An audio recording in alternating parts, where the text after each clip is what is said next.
అమూల్యమైన మాట ప్రియులు. ఈ భయము గనక మన హృదయంలో ఉంటే మనం తప్పు చేయం. అది మన హృదయంలో భద్రం చేసుకోవాలి అంటాడు. మన హృదయం నుంచి ఎప్పుడూ కూడా దేవుని యొక్క భయము మరి ఆ, తొలగిపోకుండా జాగ్రత్తగా మనం దాన్ని కాపాడుకోవాలి అంటాడు. ప్రియులారా, మనం కాపాడుకుంటున్నామా? మనకి ఏదైనా ఇబ్బంది వచ్చినప్పుడు త్రొట్టిల్లిపోతున్నాము, గమనించుకోవాలి. ఆ నిలకడ గనక, ఆ స్టెబిలిటీ గనక మనకుంటే మన దేవునిలో గొప్ప అద్భుతాలు, గొప్ప మేళ్ళు మనం చూస్తాం. ఆత్మీయంగా నిలబడగలగాలి అంటే దేవుని యొక్క భయము మన హృదయంలో ఉండాలి. రెండవదిగా మనం చూసినప్పుడు విస్తారమైన దోపు సొమ్ము సంపాదించిన వాని వలె. ఇక్కడ ప్రియులారా, ధనాపేక్ష కీడుకు మూలం అంటాడు. ఇక్కడ ఎక్కువగా మనం ధనాన్ని ఆ తొందరగా కష్టపడకుండా అన్యాయంగా అక్రమంగా ధనాన్ని సంపాదించకూడదు. మనం ఎలా సంపాదించాలి? కష్టపడి చెమటూర్చి సంపాదించాలి. ధనాన్ని ఏ విధంగా సంపాదించాలి? న్యాయంగా మనం శ్రమపడి మనం కష్టార్జితాన్ని సమకూర్చుకోవాలి. అయితే అన్యాయంగా అక్రమంగా సులువుగా తొందరగా ధనాన్ని సంపాదించేసి ఎక్కువ ఆశపడిపోతే అది కీడుకు మూలం.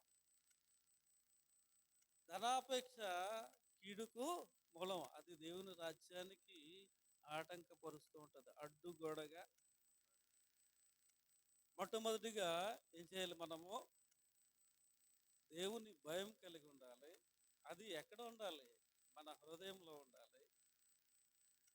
రెండవదిగా అక్రమముగా సంపాదించకూడదు, న్యాయముగా కష్టపడి సంపాదించాలి. మూడవదిగా ప్రియులరా, మనం ఇక్కడ గమనించినప్పుడు ఎటువంటి ప్రమాదం వచ్చిన ఈజీగా మనం ఏం చేస్తామంటే ఈజీగా అబద్ధాలు ఆడేస్తూ ఉంటాం. ఇక్కడ మూడవదిగా మనం చూసినప్పుడు అబద్ధము నాకు అసహ్యము, అది నాకు హేయము, నీ ధర్మశాస్త్రము నాకు ప్రీతి. చక్కని మాట. మనం ఈజీగా సులువుగా బంధకాల నుంచి తప్పించుకోవటం కోసం ఎవరైనా ఇప్పుడు ఈ ఫోన్లు వచ్చిన తర్వాత మరి అబద్ధాలు ఎక్కువైపోతుంది. మనం ఒక చోట ఉంటే ఒక చోట ఉన్నామని చెప్పేస్తాం. ఇది దేవుని ఆజ్ఞల్లో ఒక ఆజ్ఞ, అబద్ధం ఆడకూడదు. 10 ఆజ్ఞల్లో ఒక ఆజ్ఞ పిల్లరా. కానీ దీన్ని ఎప్పుడైనా మనం మన హృదయంలో దీని గురించి మనం భయపడుతున్నామా? ఇక్కడ వాక్యంలో అంటాడు, నీ హృదయంలో భయం కావాలి. ఏం భయం? అక్రమంగా ధనం సంపాదించకూడదు. మరి ప్రతి విషయానికి అబద్ధం, మరి సులువుగా అబద్ధం ఆడేస్తూ ఉంటాం. అటువంటి సమయంలో మనం హృదయంలో అబద్ధం ఆడకూడదని భయపడుతున్నామా? అక్రమంగా సంపాదించకూడదని భయపడుతున్నామా? అది ఎక్కడ ఉండాలి? మన హృదయంలో ఉండాలి. అక్రమంగా సంపాదించకూడదు, అబద్ధాలు ఆడకూడదు. ప్రియులారా, మరి ఏం చేయాలి? దేవుని యొక్క ధర్మశాస్త్రమును దివారాత్రములు ధ్యానించేవాడు ధన్యుడు. అయితే మనము దేవుని ధర్మశాస్త్రము యందు ప్రీతి గలవారమై ఉండాలి అంటే దేవుని ధర్మశాస్త్రమందు ప్రీతి గలవారమై ఉండాలి అంటాడు. నీ ధర్మశాస్త్రము ప్రేమించు వారికి ఎంతో నెమ్మది కలదు. ప్రియులారా, దేవుని యొక్క ధర్మశాస్త్రాన్ని మరి ప్రేమించు వారికంట ఎంతో నెమ్మది కలదు అంటాడు.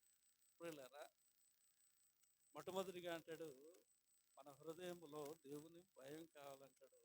రెండవదిగా అక్రమంగా సంపాదించకూడదంటాడు.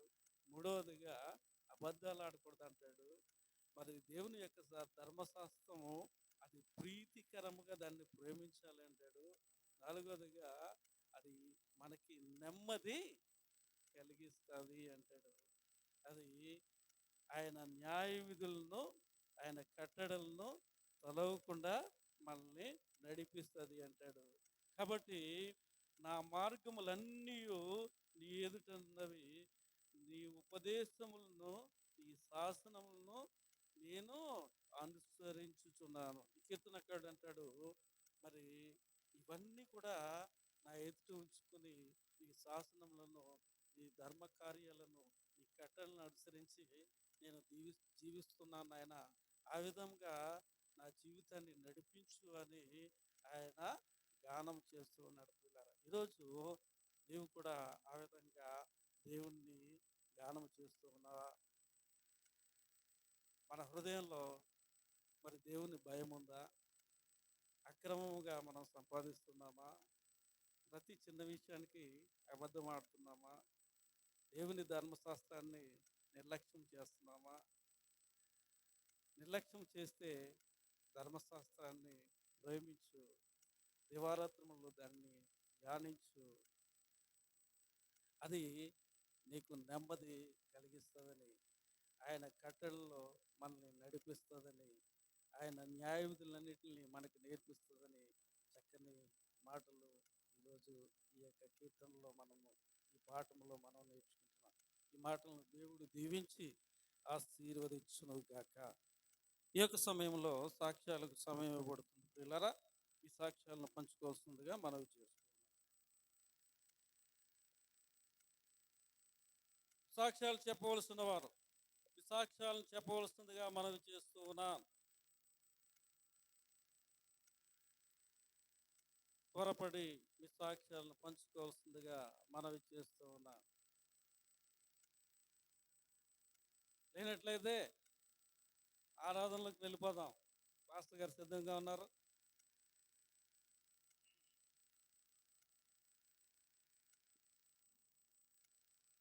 గట్టిగా చెప్పాలి, అందరికి వినపడేలాగా.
ఆమేన్. ఇంకా ఇంకా సాక్ష్యాలు చెప్పవలసిందా? మా తమ్ముడు రేపు మరి ప్రయాణమై ఇజ్రాయెల్ నుండి స్వదేశం వస్తున్నాడు. మీరందరూ కూడా మా తమ్ముడు గురించి ప్రార్థించవలసిందిగా మనవి చేస్తూ ఉన్నాను. ఈ యొక్క సమయంలో సాక్ష్యం నిమిత్తము ఎవరు ప్రార్థన చేస్తారు? మనీ ప్రార్థన చేయవలసిందిగా బిడ్డను కోరుచూ ఉన్నాను. మనమ్మ ప్రార్థన చేయండి.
ఆమేన్. ప్రార్థించిన చెల్లికి నా వందనాలు తెలియజేస్తూ ఉన్నాను. ఈ యొక్క సమయంలో అందరూ లేచి నిలబడినట్లయితే పాస్టర్ గారు ఆరాధనలో మనల్ని నడిపిస్తారు.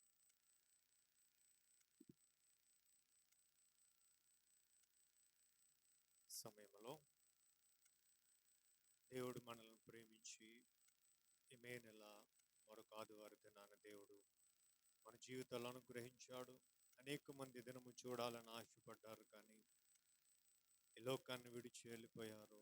కానీ ఇటుగా సజీవు లెక్కలో ఉండి దేవుని ఆరాధించగలుగుతూ ఉన్నామంటే మన బలం కాదు, మన శక్తి కాదు, మన ఆరోగ్యం కాదు, మన ధనం కాదు, మన జ్ఞానం కాదు, మన పేరు ప్రఖ్యాతలేమి కాదు, కానీ అవి కలిగి ఉన్న వారందరూ ఈ లోకాన్ని విడిచి వెళ్ళిపోయారు. కానీ మనము జీవించి ఉన్నామంటే ఇది దేవుని కృప మాత్రమే అని జ్ఞాపకం చేసుకుంటూ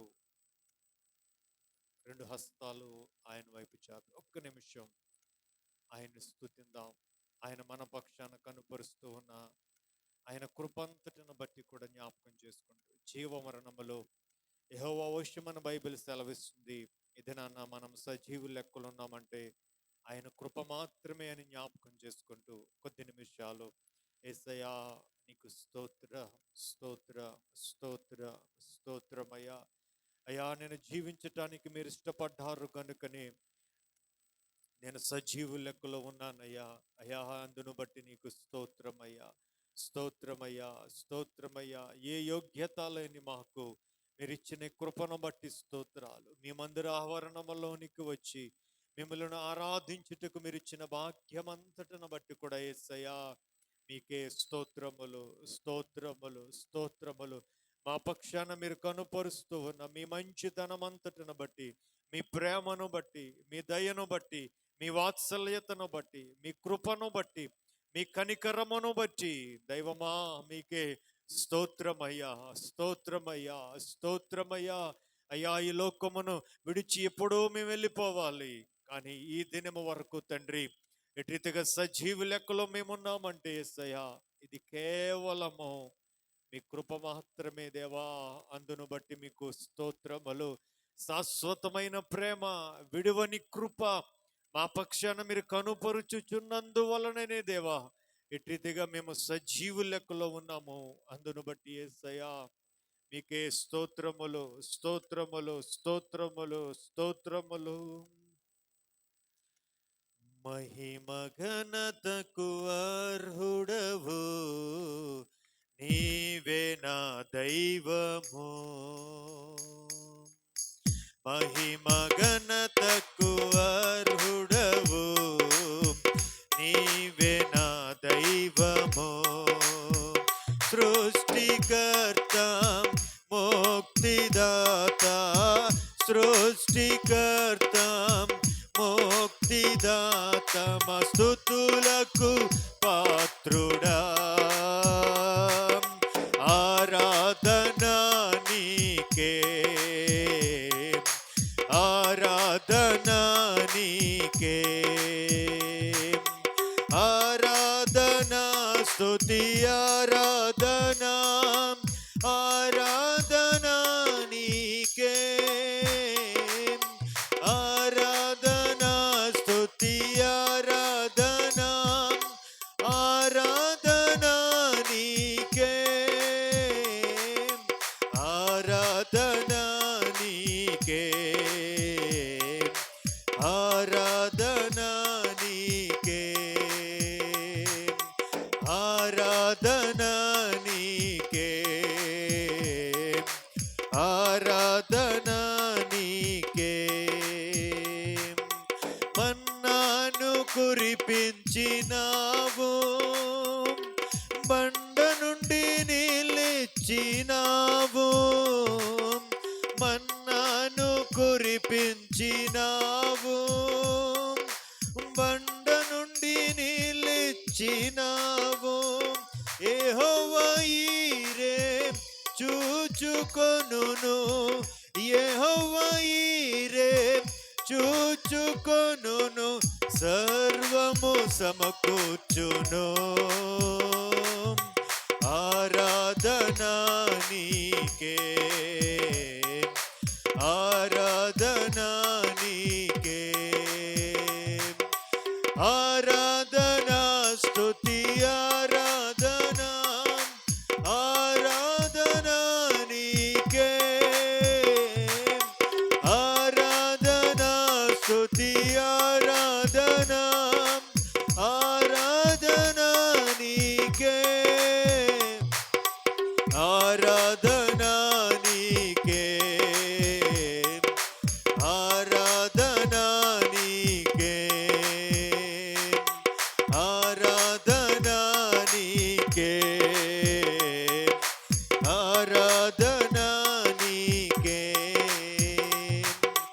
వ్యాధులను తొలగించినావు, మృతులను మరిలేపినావు. వ్యాధులను తొలగించినావు, మృతులను మరిలేపినావు. యెహోవా రాఫా స్వస్థపరచును, యెహోవా రాఫా స్వస్థపరచును, నన్ను స్వస్థపరచును. ఆరాధనా నీకే, ఆరాధనా నీకే, ఆరాధనా స్తుతి ఆరాధనా, ఆరాధనా నీకే, ఆరాధనా స్తుతి ఆరాధనా నీకే, ఆరాధనా నీకే, ఆరాధనా నీకే,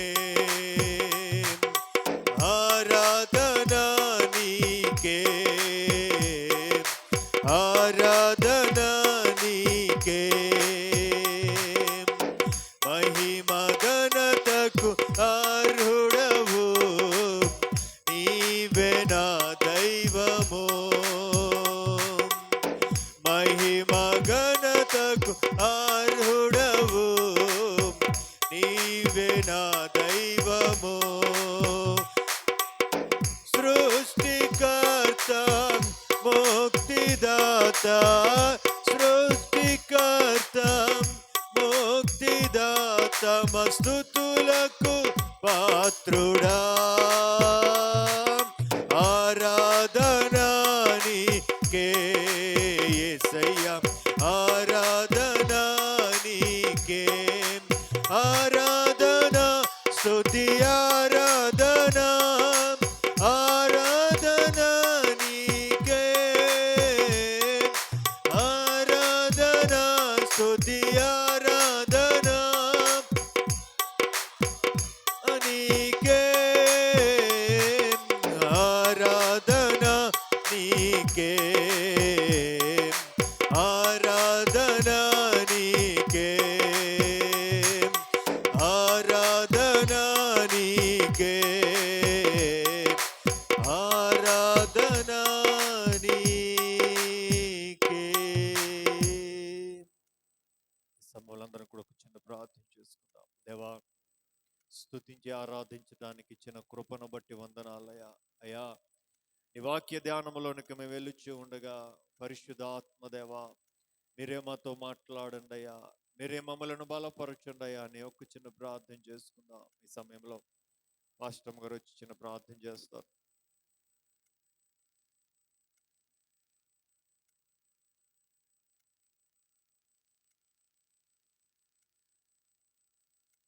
ప్రార్థన చేసుకుందాం. స్తోత్రం స్తోత్రం స్తోత్రం.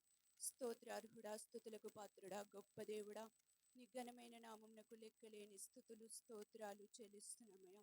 తండ్రి, కుమార, పరిశుద్ధాత్మ త్రిత్వమై ఉన్న దేవా, నీ ఉన్నతమైన నామమునకు స్తుతియు మహిమ ఘనత ప్రభావములు కలుగునుగా కని ప్రార్థిస్తున్నామయ్యా. ఉదయకాల సమయంలో తండ్రి, నీ సన్నిధానంలో చేరి నిన్ను స్తుతించే కృప మా అందరికీ దయచేసినందుకు నీకు స్తోత్రాలు చెల్లిస్తున్నానయ్యా. సజీవులే కదా మన్ను నేను స్తుతించిన అన్నట్లుగా సజీవుల లెక్కలో మమ్మందరినీ ఉంచి ఒక సంఘముగా చేరి నీ పాదాల చెంత చేరి నిన్ను స్తుతించే కృపనిచ్చినందుకు నీకు స్తోత్రాలు చెల్లిస్తున్నాయా.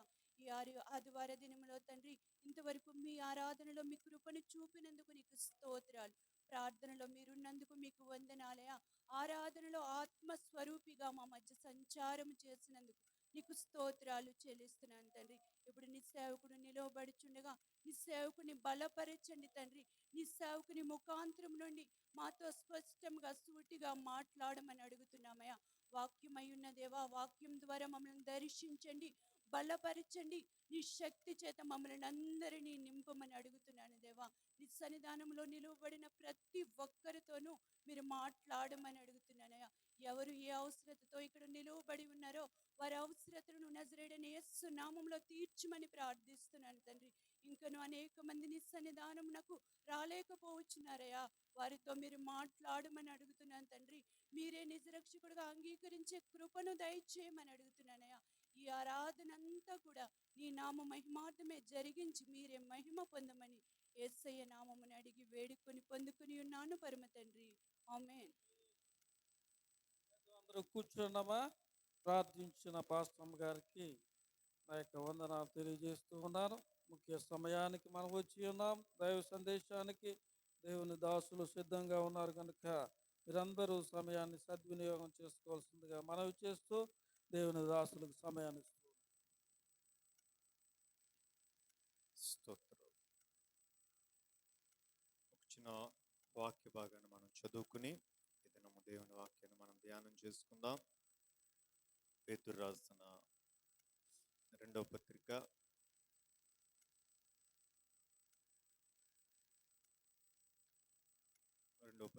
మొదటి అధ్యాయం 4వ వచనం. ఆ మహిమ గుణాతిశయములను బట్టి ఆయన మనకు అమూల్యములను అత్యధికములైన వాగ్దానములను అనుగ్రహించి ఉన్నాడు. దురాశను అనుసరించుట వలన లోకమందున భ్రష్టత్వమును ఈ వాగ్దానముల మూలముగా మీరు తప్పించుకుని దేవ స్వభావమునందు పాలివారగునట్లు వాటిని అనుగ్రహించు. చిన్న ప్రార్థన. పరిశుద్ధుడా, మరొక మారు మీ వాక్యమును మేము ధ్యానించబోతూ ఉండగా మా అందరితో కూడా మీరు మాట్లాడండి. మంచి బోధకున వలె పరిశుద్ధాత్మదేవ మీరే మాతో ముచ్చటించి మహిమ పొందండి.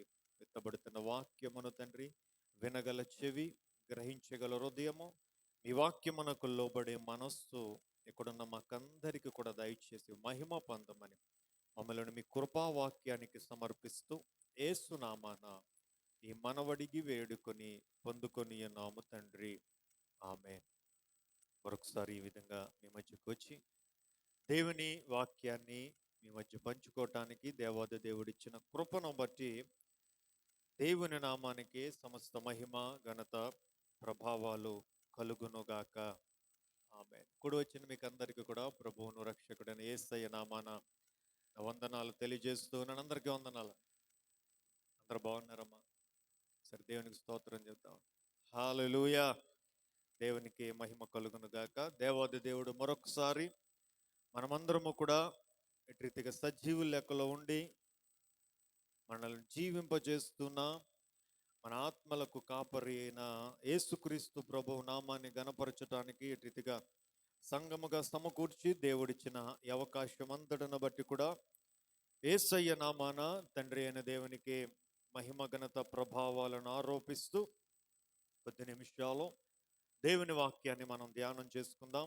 ఈ విషయాన్ని మీకు ఆల్రెడీ జ్ఞాపకం చేస్తాను కదమ్మా.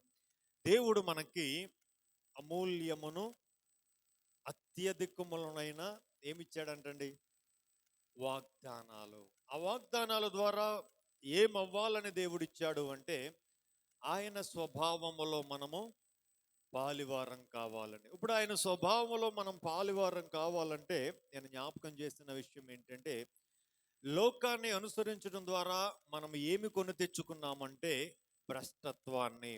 ఆ భ్రష్టత్వం మనల్ని ఎలా మార్చిందంటే శరీర సంబంధమైన వ్యక్తులుగా, ఆ శరీర సంబంధమైన వ్యక్తులుగా ఉన్న మనము పాపానికి బానిసగా మార్చబడ్డాం. ఇప్పుడు దేవుని వాగ్దానం మనల్ని ఏం చేస్తుందంటే పాపపు ఊబిలో పడిపోయిన మనల్ని పైకి లేవనెత్తి యేసుక్రీస్తు యొక్క స్వారూప్యాన్ని, యేసుక్రీస్తు యొక్క పోలికను మనకి అనుగ్రహిస్తుంది. ఈ విషయము లాస్ట్ వీక్ కాకుండా ఆ పై వీక్ మీకుతో చెప్పాను. లాస్ట్ వీక్ కూడా ఒక భక్తుని యొక్క జీవితాన్ని మనం జ్ఞాపకం చేసుకుంటూ కొన్ని మాటలను జ్ఞాపకం చేసుకున్నాం కదండి. ఆదికాండ గ్రంథము 12వ అధ్యాయము మొదటి 2 వచనాల్లో, మొదటి వచనంలో దేవుడైన అబ్రహాము, దేవుడైన యెహోవా అబ్రహాముతో ఏం చెప్పాడంటే, అబ్రహామా, నీవు నీ దేశము నుండి, నీ బంధువుల యొద్ద నుండి, నీ ప్రజలందరి యొద్ద నుండి బయటకు వచ్చి నేను నీకు చూపించు దేశానికి నీవు వెళ్ళు. అది దేవుడు అబ్రహాముకిచ్చిన ఆజ్ఞ. అబ్రహాముకిచ్చిన. అప్పుడు అబ్రహమా, నువ్వు అలా గనక చేస్తే నేను నిన్ను ఏం చేస్తానని మొట్టమొదటి చెప్పాడు, గొప్ప జనముగా చేస్తా. అంటే అబ్రాహాముకు దేవుడిచ్చిన వాగ్దానం ఏంటంటమ్మా, అబ్రామా, నువ్వు గనక నా మీద నమ్మిక ఉంచి నీ సమస్తాన్ని విడిచిపెట్టి నా గురించి నువ్వు బయటికి రాగలిగితే మొట్టమొదటి నేను నిన్ను ఏం చేస్తానన్నాడండి? గొప్ప జనముగా చేస్తాను. ఇప్పుడు అబ్రాముకి ఇచ్చిన అదే వాగ్దానాన్ని తన సంతానమైన ఇస్సాకుకు ఇచ్చాడు. ఇస్సాకు సంతానమైన యాకోబుకి ఇచ్చాడు. యాకోబు సంతానమైన యోసేపుకి ఇచ్చాడు. యోసేపు సంతానమైన లేవి, ఇవన్నీ కూడా మోషేకి ఇచ్చాడు. ఇప్పుడు మనము కూడా ఎవరమని జ్ఞాపకం చేస్తానండి? గలతీ 3:29 జ్ఞాపకం మనము కూడా అబ్రహాము. ఎందుకు దేవుడు మనల్ని అబ్రహాము సంతానముగా అక్కడ వాక్య భాగాన్ని రాయించాడు అంటే, అబ్రహాముకి ఇచ్చిన ఆ వాగ్దానానికి మనం కూడా ఎవరమంటండి? వారసులం. అంటే గొప్ప జనముగా చేస్తాను అని అన్న ఆ వాగ్దానము ద్వారా మనం కూడా ఎలా మార్చబడుతూ ఉన్నాము అంటే గొప్ప. నేను మీకు జ్ఞాపకం చేస్తాను, దేవుడు అబ్రహాముకి ఆ విధంగా వాగ్దానం చేసినప్పుడు అబ్రహాము పరిస్థితి ఎలా ఉంది అంటే చాలా భయంకరంగా ఉంది కదమ్మా. 75 సంవత్సరాల వయసులో ఉన్నాడు. తన భార్య మృతతుల్యమైన గర్భసంచిని కలిగి ఉంది. కానీ దేవుడిచ్చిన వాగ్దానం ఏం చేసిందంటే జీవము లేని పరిస్థితుల్లో జీవాన్ని నింపిందండి కదండి. మోషే చూడండి ఒక మాట. ఇప్పుడు దేవుడు అబ్రహాముకి ఏమి ఇచ్చాడంటే వాగ్దానం ఇచ్చాడు. ఏమన్నాడండి? ఆకాశ నక్షత్రముల వలెను సముద్ర ఇసుక రేణు వల్ల నేను ఏం చేస్తానన్నాడు? విస్తరింపజేస్తానన్నాడు. ఇప్పుడు అబ్రహాముతో ముందే చెప్పాడు కదా, 430 సంవత్సరాలు మీరు ఏమవుతారంటే బానిసత్వం. ఇప్పుడు ఎంతమంది వెళ్ళారండి ఐగుప్తు దేశం? 70 మంది వెళ్ళారు. చాలా సంతోషం. 70 మంది వెళ్ళారు. 70 మంది వెళ్ళిన తర్వాత యోసేపు చనిపోయిన తర్వాత ఇశ్రాయేలీయులు ఏమవుతూ ఉన్నారంటే జనాంగం ఎక్కువగా మారుతున్నప్పుడు ఫరో ఏమనుకున్నాడండి? మగవారందరినీ కూడా చంపే, అంటే దేవుని వాగ్దానము నెరవేర్చబడకుండా. దేవుని వాగ్దానం ఏంటండి? నేను నిన్ను గొప్ప జనముగా చేస్తాను, ఆకాశ నక్షత్రముల వలెను సముద్ర ఇసుక, అది దేవుని వాగ్దానం. కానీ దేవుని వాగ్దానము నెరవేర్చబడకుండా ఎవరు అడ్డుపడుతున్నారండి? ఫరో. కానీ అతనికి సాధ్యమైందమ్మా? సాధ్యము కాలేదు. అంటే దేవుని వాగ్దానమును ఆపటము ఈ భూప్రపంచంలో దేనికి కూడా. దేవుడు ఒక్కసారి ఒక మాటను మన పక్షాన పలికాడు అంటే, ఒక వాగ్దానాన్ని మనతో దేవుడు చేశాడు అంటే, నువ్వు మరణపు అంచులకు వెళ్ళిపోయినా సరే అక్కడి నుంచి లేపుకుని వచ్చి దేవుడు ఏం చేస్తాడు అంటే ఆయన ఇచ్చిన మాట నెరవేర్చి తీరుస్తాడు. అబ్రహాం అన్నాడు, అబ్రహమా నేను నీకు ఇచ్చిన మాటను నెరవేర్చు వరకు నేను నిన్ను విడువను అన్నాడు కదా.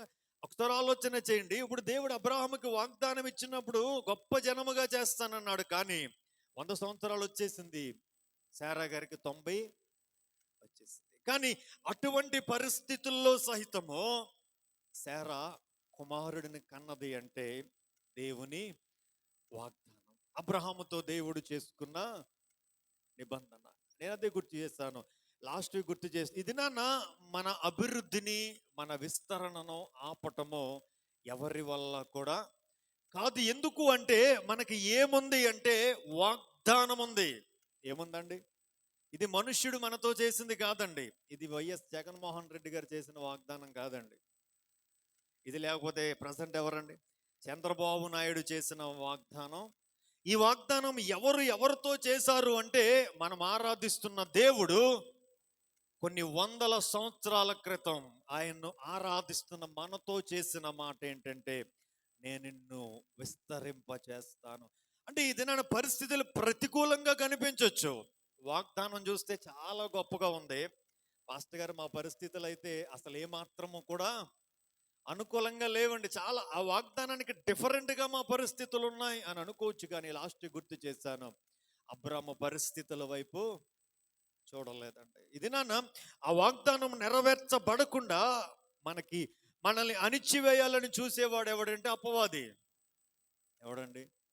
అపవాది. ఇది నాన్న మనం సింపుల్గా బైబిల్ అంటుందండి, హెబ్రీయులకు రాసిన పత్రికలో అపోస్తలుడైన పౌలు అంటాడు, మనము దేన్నైతే ఒప్పుకుంటామో మన ఒప్పుకోలు మీద మనం ఏం చేయాలంటే పట్టుదల కలిగి ఉండాలంటండి. అంటే మనం ఒప్పుకోవాలి వాగ్దానాలను. ఏం ఒప్పుకోవాలండి? నేను గొప్ప జనముగా చేయబడతాను, అబ్రహాము రెండిట్లకి తేడా ఏంటండి? అబ్రహాం అంటే అర్థం ఏంటండి? జనములకు, అంటే పిల్లలు లేరు అబ్రాహాంకి, కానీ అబ్రాహాము ఏ విధంగా పిలిపించుకున్నాడండి? అప్పటి వరకు అబ్రాహాంకి ఎవరు పిల్లలు లేరు, కానీ దేవుడు పేరు మార్చాడు అబ్రహాం అని. సంతానం ఇవ్వకముందు మార్చాడా, ఇచ్చిన తర్వాత మార్చాడండి? ఇవ్వకముందే. అంటే పేరు నిజంగా జనాలు అబ్రాహాం తర్వాత అబ్రహామా అని పిలుస్తూ ఉంటే, అంటే దాని అర్థం ఏంటండి? జనములకు తండ్రి అని పిలుస్తూ ఉంటే అబ్రాహాం పరిస్థితి ఏంటండి? పిల్లలు ఉన్నారు అబ్రాహాంకి, కానీ అబ్రాహాం దేన్ని నమ్మాడు అంటే దేవుని వాగ్దానాన్ని నమ్మి జనములకు తండ్రిగా అబ్రహాము పిలిపించుకోవటానికి ఇష్టపడ్డాడు కదండి. ఇదే నాన్న మనం కూడా మన పరిస్థితులు విస్తరించడానికి, అభివృద్ధి చెందటానికి విరోధంగా ఉన్న మన పరిస్థితులతో ఏం చేయాలి అంటే మాట్లాడాలి. నేను విస్తరిస్తాను. ఇప్పుడు మనం చేస్తున్న వ్యాపారంలో నష్టాలు వస్తూ ఉన్నాయా? మన పరిస్థితుల్లో మనం మాట్లాడాలి, నేను అభివృద్ధిలోనికి వెళ్ళబోతూ. మనం మాట్లాడేది ఏంటండి?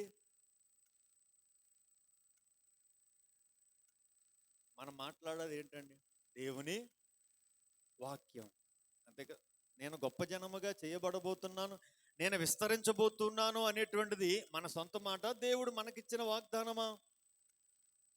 దేవుని వాగ్దానము బైబిల్ గ్రంథంలో ఎలా పోల్చబడిందండి? విత్తనముతో పోల్చబడింది. దేంతోనండి? విత్తనము. ఇప్పుడు విత్తనం ఏమవుతుందని, మనం మామిడి చెట్టుకు ఫలించాలి అంటే వస్తే మనము కాయలు కాసేసిన చెట్టును నాటుతామండి? కాదు కదమ్మా. ముందేమో నాటుతాం విత్తనాన్ని. ఆ విత్తనం ఏమవుతుందండి? ఒక పెద్ద వృక్షముగా అయ్యి కదా. మీ ఇంట్లో కూడా చాలా చెట్లు ఉన్నాయి, అవి అలాగే పాతారా లేకపోతే విత్తనం పాతారండి? ఎంతకాలం పట్టిందండి? చాలా కాలం పట్టింది కదా. ఇది నన్ను మీరు ఏం చేస్తున్నారు? వాటి ఫలాన్ని సేమ్ టు సేమ్ ఆ వాగ్దానం యొక్క ఫలాన్ని మనము తినాలి అంటే బైబిల్ అంటుంది, మనుష్యుడు ఏమి విత్తునో జీవమరణములు నాలుక, ఒకడు తన నోటి ఫలము చేత తృప్తిని. అంటే నోటి ఫలం అంటే ఏంటండి? నోటితో ఏమి విత్తుతామో దాన్ని మనం ఏం చేస్తామంటండి? కోస్తాం. ఇప్పుడు దేవుని వాక్యాన్ని మనము నోటితో విత్తుతుంటే, దేవుని వాక్యం విత్తనం, మనం ఏం వాక్యాన్ని విత్తుతూ ఉన్నప్పుడు ఆ వాక్యం ఏమవుతుందండి? విత్తకపోతే ఏమవుతుందండి? మామిడి చెట్టు నాటకుండా నేను మా పెద్ద చెట్టు ఉంది కదా, మామిడి చెట్టు, మామిడికాయలు కోసుకుంటానంటే అసలు అక్కడ చెట్టు ఉండాలి కదా కోసుకోవటానికి. అంతే కదమ్మా. చెట్టు ఉంటేనే మామిడికాయలు కోసుకోగలం, కానీ చెట్టు లేకుండానే నేను మామిడికాయలు కోసుకుంటాను అంటే పక్కోడికి ఊరుకుంటాడండి? ఏం చేస్తాడు?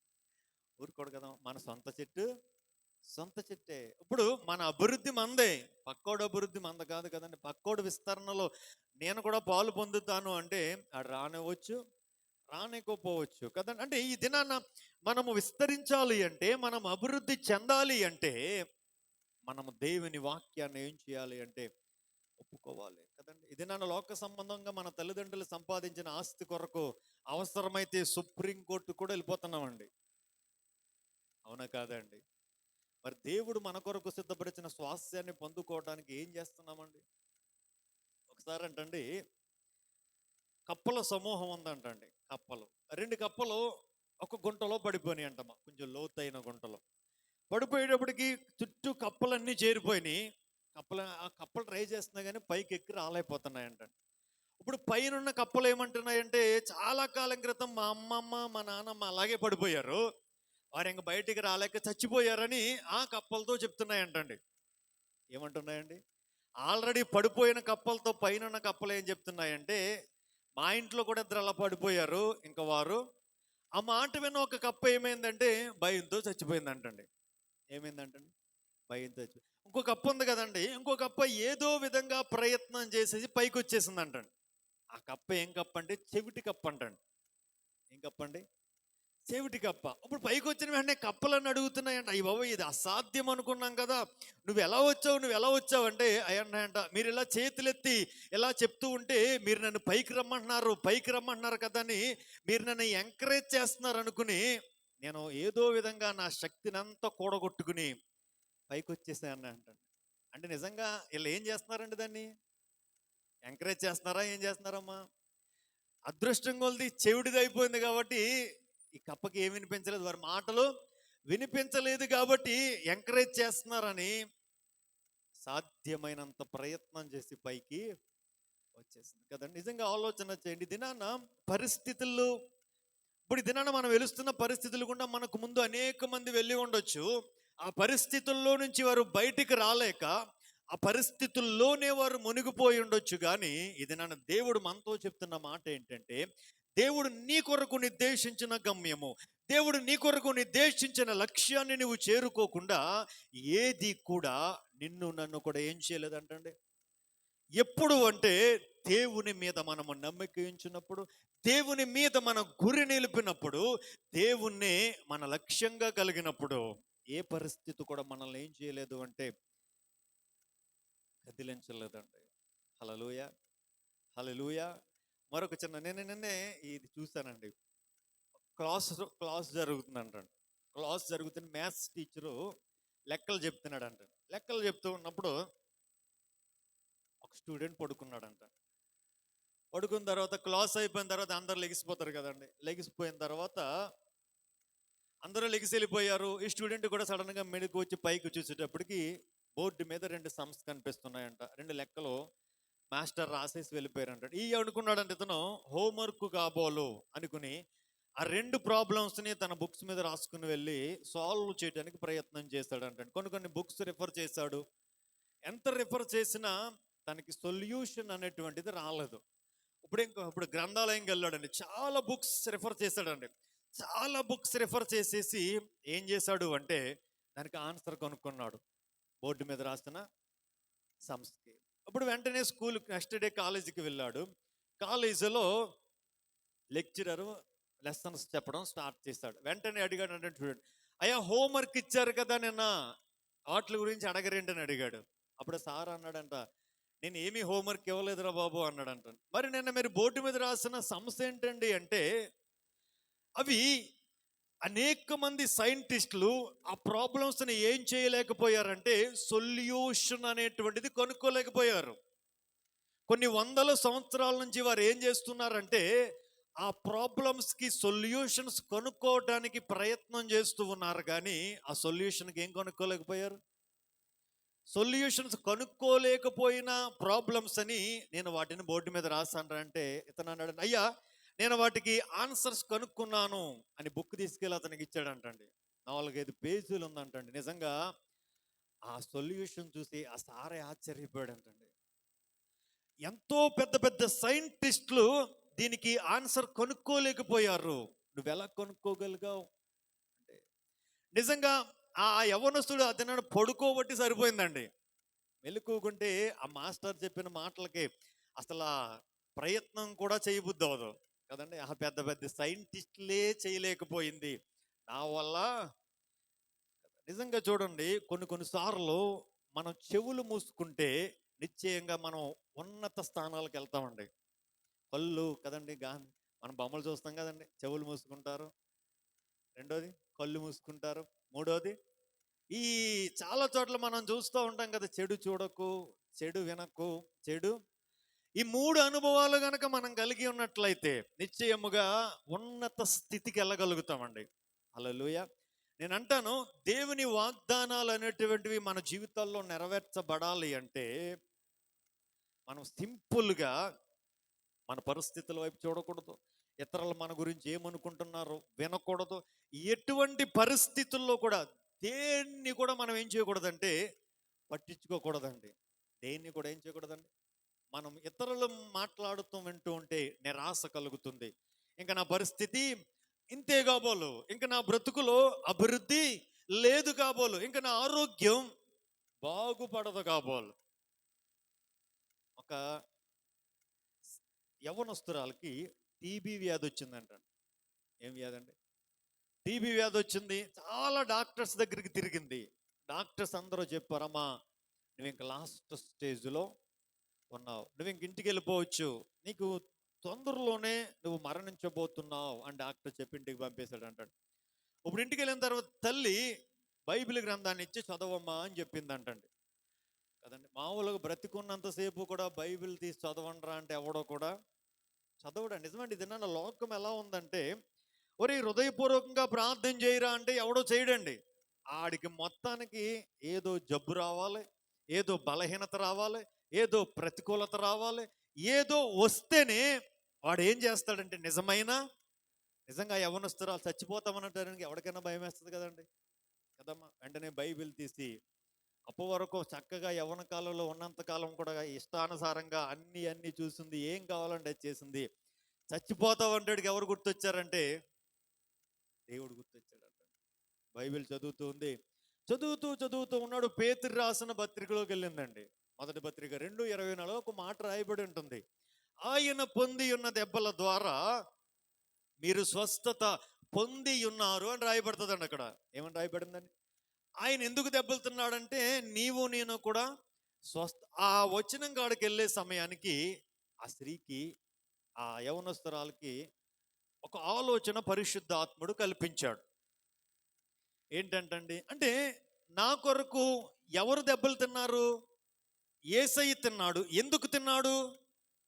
నన్ను అంటే నా టీబీ వ్యాధి అంతటిని కూడా సిలువ మ్రాను మీద ఎవరు భరించారు? యేసయ్య భరించాడు అని వెంటనే ఎప్పుడైతే పరిశుద్ధాత్మ దేవుడు ఆమెలో ఆలోచన కలిగించాడో వెంటనే ఆ వాక్యాన్ని ఒప్పుకోవటం ప్రారంభించిందంటండి.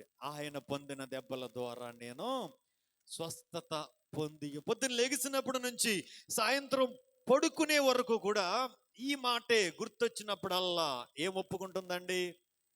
దేవుని ఏమిస్తుందండి ఆవిడ? వాక్యాన్ని ఇచ్చింది. కొద్ది దినాల్లోనే నువ్వు చనిపోతావన్న డాక్టరు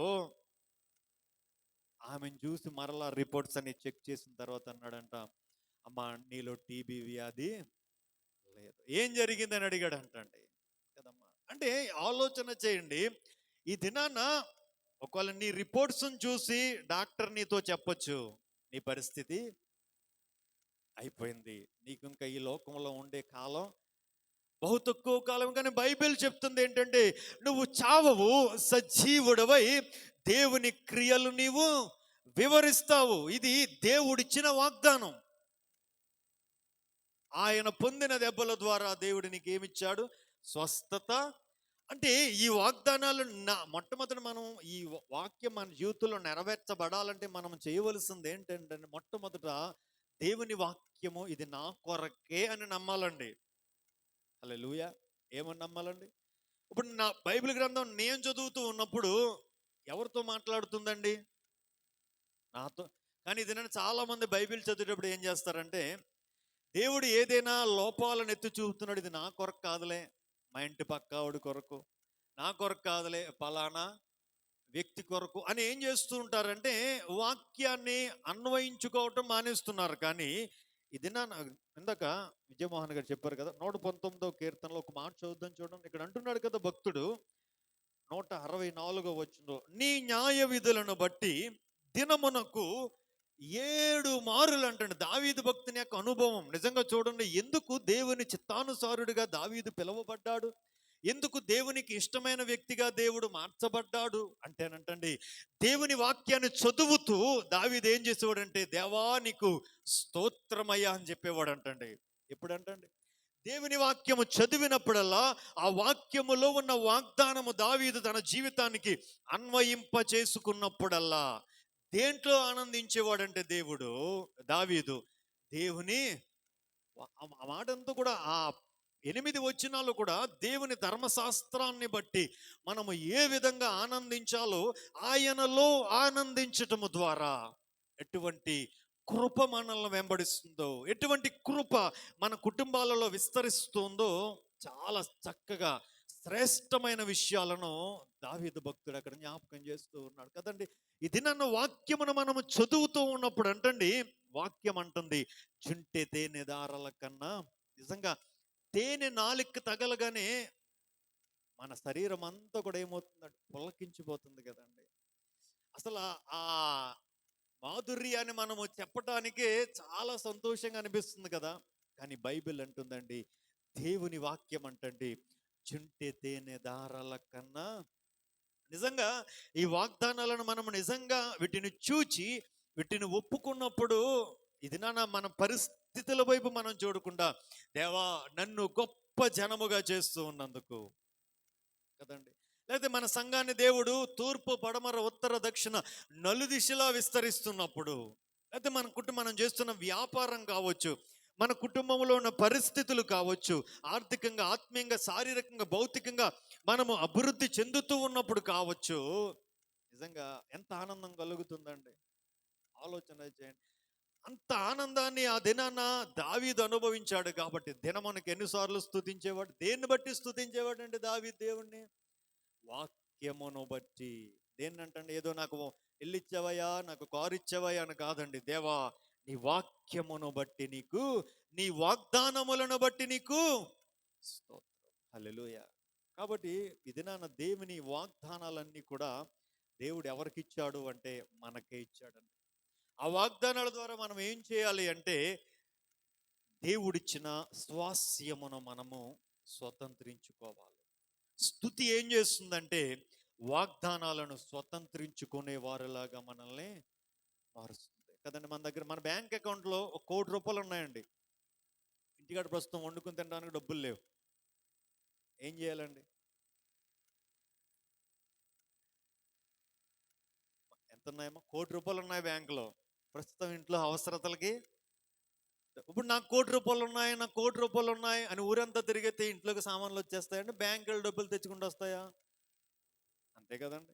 ఇప్పుడు మన అకౌంట్లో ₹1,00,00,000 ఉన్నా కానీ వాటిని మన దగ్గరికి తెచ్చుకునే వరకు అవి మనవి అంతే కదమ్మా. బైబిల్ గ్రంథంలో శ్రేష్టమైన వాగ్దానాలు ఉన్నాయి, కానీ అవి మన జీవితాలకు మనం అన్వయించుకునే వరకు అవి మనవి కావు.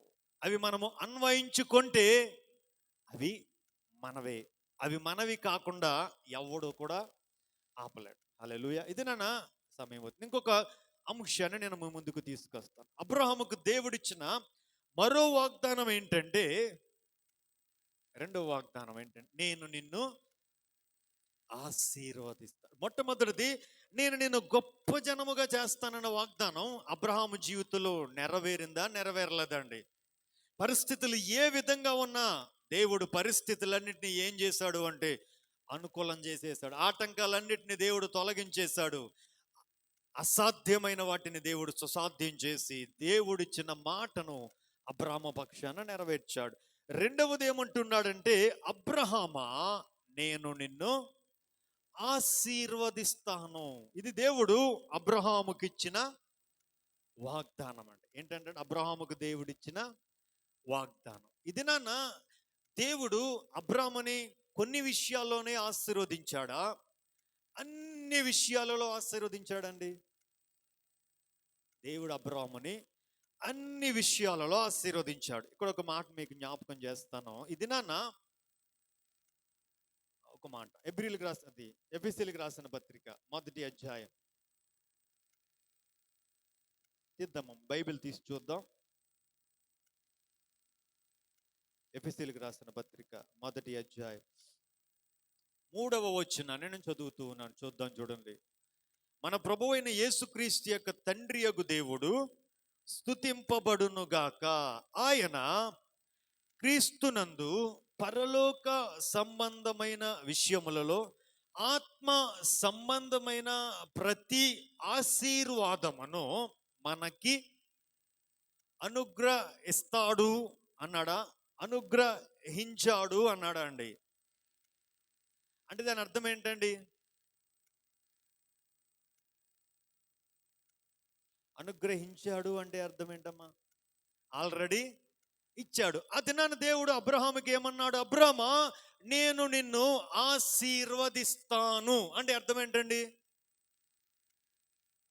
ఆశీర్వదిస్తాను అన్నదానికి ఆశీర్వదించాను అన్నదానికి ఏమైనా తేడా ఉన్నదా అండి? ఏంటండి తేడా? అబ్రహామా నేను నిన్ను ఆశీర్వదిస్తాను అంటే రేపు ఆశీర్వదించవచ్చు, ఎల్లుండి ఆశీర్వదించవచ్చు, 1 సంవత్సరం తర్వాత ఆశీర్వదించవచ్చు. ఆయన ఎప్పుడైనా ఇష్టం. కానీ ఆశీర్వదించాను అంటే నేను ఆల్రెడీ నిన్నేం చేశాను? ఆశీర్వదించేశాను. హల్లెలూయా. అంటే ఒక మాట ఆలోచన చేయండి. అబ్రాముని దేవుడు ఆశీర్వదిస్తాను అని చెప్పి అబ్రాముని దేవుడు ఏం చేశాడు అంటే ఆశీర్వదించాడు. కానీ ఈ దినాన అబ్రహాముకి ఇచ్చిన ఆ వాగ్దానానికి వారసులుగా దేవుడు మనతో చెప్తున్న మాట ఏంటంటే, మనల్ని ఆల్రెడీ దేవుడు ఏం చేశాడంటండి, ఆశీర్వదించేశాడు.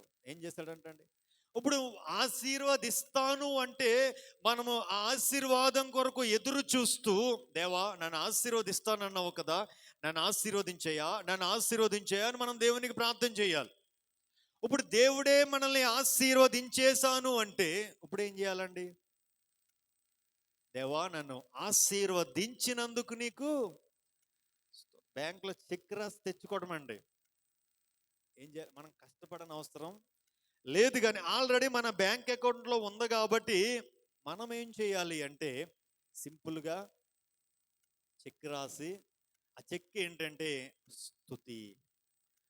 మనం దేవా నన్ను ఆశీర్వదించినందుకు నీకు స్తోత్రం కదా. మా బైబిల్ గ్రంథంలో చెప్తుంది, మీరు ప్రార్థన చేసినప్పుడు వేటిని పొంది ఉన్నారని నమ్మి ఉన్నారో అవి మీకు, అంటే మనం ప్రార్థన చేసినప్పుడు చాలాసార్లు చెప్తాం కదమ్మా, ఒకవేళ ఆరోగ్యం కొరకు ప్రార్థన చేస్తామంటే, ఇప్పుడు దేవుడు నాకు ఆరోగ్యం ఇచ్చాడు అని నమ్మిన వ్యక్తి ఏం చేస్తాడండి, ప్రార్థన చేసిన వెంటనే దేవా నాకు ఆరోగ్యం ఇచ్చినందుకు నీకు స్తోత్రం.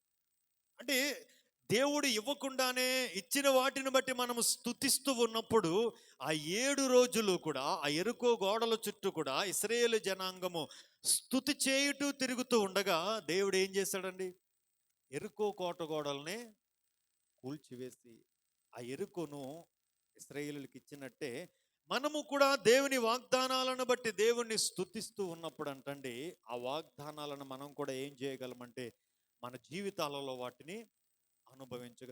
ఇది అబ్రహాముకి వాగ్దానం కింద ఇచ్చాడు, కానీ ఇది మనకు ఆల్రెడీ స్వాస్థ్యం కింద దేవుడు ఇచ్చేశాడు. దేంట్లో అంటే ఆత్మ సంబంధమైన ప్రతి ఆశీర్వాదాన్ని కూడా దేవుడు ఎవరు, హల్లెలూయా. ఇప్పుడు మనం ఏం చేయాలండి, దేవా నన్ను ఆశీర్వదించినందుకు ఆత్మ సంబంధమైన ప్రతి ఆశీర్వాదాన్ని నాకు ఇచ్చినందుకు నీకు ఒక చిన్న మాట చూద్దాం. సామెతల గ్రంథం 10వ అధ్యాయం 6వ వచనం చూడండి.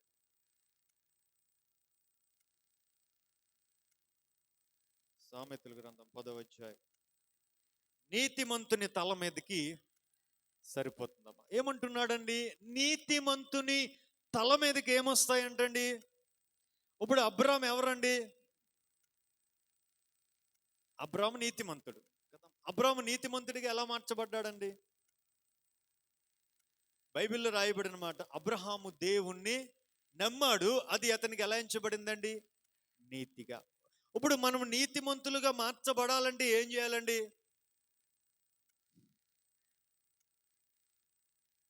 నా మాట అర్థమవుతుంది కదమ్మా. మనము నీతిమంతులుగా మార్చబడాలి అంటే ఏం చేయాలంటారండి, నీతిమంతుడైన యేసయ్యను మనము నమ్మాలి.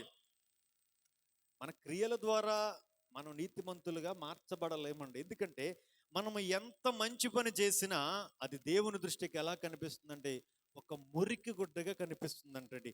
కానీ మనము నీతిమంతులుగా ఎలా మారగలమని దేవుని చెప్తుందంటే, మన మూల పితరుడైన అబ్రహాము ఎలా నీతిమంతుడిగా మారాడో మనము కూడా అలాగే నీతిమంతులుగా మారాలి. ఎలా మారాలండి, యేసుని అంగీకరించాలి, యేసుని మన హృదయాలలో చేర్చుకోవాలి, బాప్తిసం మనం తీసుకోవాలి. ఈ అనుభవంలో మనం వెళ్తే మనం ఎలా మారుతాము అంటే నీతిమంతులుగా. ఇక్కడ బైబిల్ చెప్తుంది, ఇప్పుడు అబ్రహాము తల మీదకి ఆశీర్వాదం రావటానికి గల కారణం ఏంటంటే అబ్రహాము దేవుణ్ణి నమ్మాడు.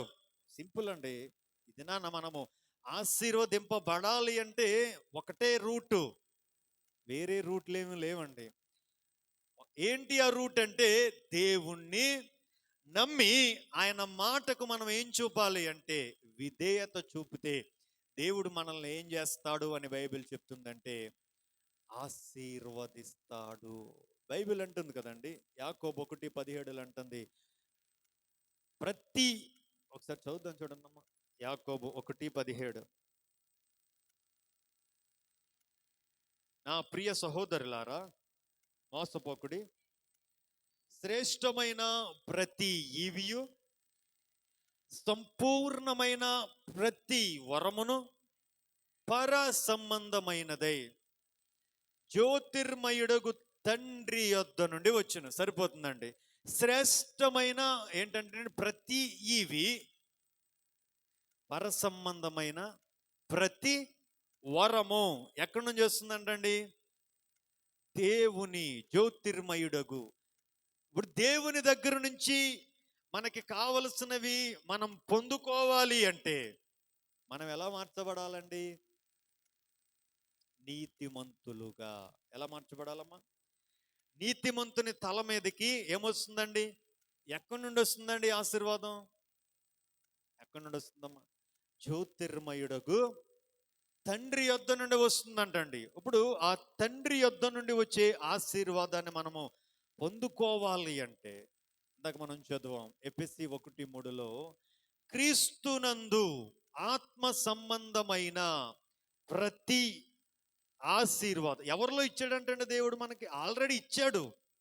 ఇవ్వలేదని దేవుడు అంటలేదు. కానీ ఇప్పుడు ఎవరిలో ఉంటే అది మనకు అన్వయించబడుతుంది అంటే అక్కడ రాశాడు కదా, క్రీస్తులో ఉంటే. ఎక్కడుంటేనంటండి? ఇప్పుడు అబ్రాము ఆశీర్వాదం పొందుకోవాలి అంటే ఏం చేయాలండి?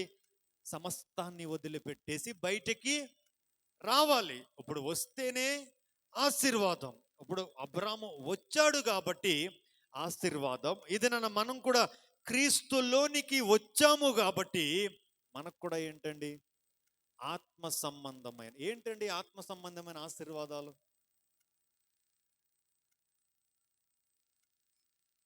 రక్షణ, రక్షణ ఆత్మ సంబంధమైన ఆశీర్వాదం, విమోచన, విడుదల, ఇంకా ఉన్నాయి కదండి ఆత్మ వరాలు, ఆత్మ ఫలాలు. నేను లాస్ట్ కొన్ని దినలాగా జ్ఞాపకం, ఆయన దైవశక్తి, ఆ దైవశక్తి, కృప, అనుభవ జ్ఞానము, ఇవన్నీ కూడా ఏంటంటే ఆత్మ సంబంధమైన ఆశీర్వాదాలు. ఇవి ఆల్రెడీ మనకు దేవుడు ఏం చేశాడు అంటే అనుగ్రహించాడు. ఎప్పుడు అనుగ్రహించాడండి? క్రీస్తులోనికి మనము వెళ్ళినప్పుడు. ఎక్కడికి వెళ్ళినప్పుడు అంటండి?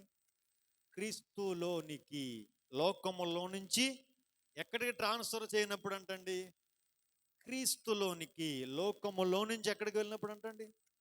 పాపములో నుండి పరిశుద్ధతలు, చీకటిలో నుండి వెలుగులోనికి మనం వెళ్ళినప్పుడు అంటండి దేవుడు మనకి ఏమిచ్చాడు అంటే ఆత్మ సంబంధమైన ప్రతి, అంటే ఆధ్యాత్మికంగా మనల్ని దేవుడు ఏం చేశాడండి? ఆశీర్వదించాడు. రెండవది భౌతిక సంబంధమైన ఆశీర్వాదాన్ని కూడా దేవుడు మనకి ఇచ్చాడండి. సామెతల గ్రంథం 10వ అధ్యాయం, త్వరగా తీద్దాం చూడండమ్మా. సామెతల గ్రంథం 10వ అధ్యాయం 22వ వచనం. యెహోవా ఆశీర్వాదము ఏమిస్తుందంటండి? ఐశ్వర్యం ఇచ్చును. నరుల కష్టము చేత ఆ ఆశీర్వాదం ఏం కాదంటండి? అంటే దేవుడిచ్చిన ఆశీర్వాదం అంటండి ఏమిస్తుందంటండి? మొట్టమొదటి దేవుడిచ్చిన ఆశీర్వాదం మనకి ఏమిచ్చిందండి? ఆత్మ సంబంధమైన ప్రతి ఈవిని కూడా మనకిచ్చిందండి. రెండవది రాస్తూ ఉన్నాడు, దేవుని ఆశీర్వాదం అంటండి మనకి ఏమిస్తుంది అంటే ఐశ్వర్యం ఇస్తుంది. ఏమిస్తుందండి? ఐశ్వర్యం ఇస్తుంది. నరుల కష్టం చేత అంటండి అదేం కాదంటండి, ఎక్కువ కాదు. ఒకసారి మనం చూద్దాం చూడండి. ఆదికాండము 24వ అధ్యాయం, ఆదికాండము 24వ అధ్యాయం 35వ వచనం.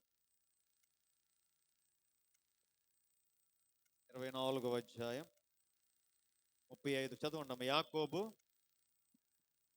24, నేను అబ్రహాము దాసుడను, యెహోవా నా యజమానిని బహుగా ఆశీర్వదించెను గనుక అతడు గొప్పవాడాయను. గొర్రెలను, గొడ్లను, వెండి బంగారములను, దాసదాసీ జనమును, ఒంటెలను, గాడిదలను. ఇప్పుడు ఈ ఆశీర్వాదాలు, ఒంటెలు, గాడిదలు, ఎద్దులు, వెండి, బంగారము, దాసదాసీలు కూడా అబ్రహాము కలిగి ఉన్నాడు అంటే ఎలా పొందుకున్నాడండి? ఆ పైన రాశాడు కదా, యెహోవా అబ్రహాముని ఏం చేశాడంటండి? నేను నిన్ను ఆశీర్వదిస్తానని అబ్రహాముకు దేవుడు ఎప్పుడు ఇచ్చాడండి వాగ్దానం? 12వ అధ్యాయంలో మనము ఇప్పుడు ఆశీర్వాదాన్ని అబ్రహాము ఏం చేస్తూ ఉన్నాడండి? అనుభవిస్తూ ఉన్నాడు కదండి. ఇది నన్ను అదే ఆశీర్వాదం దేవుడు మనకిచ్చాడు. నీతిమంతుని తల మీదకి యెహోవా ఆశీర్వాదం వచ్చును. యెహోవా ఆశీర్వాదము అతన్ని ఏం చేస్తుందంటే ఐశ్వర్యవంతునిగా చేస్తుంది. హల్లెలూయా.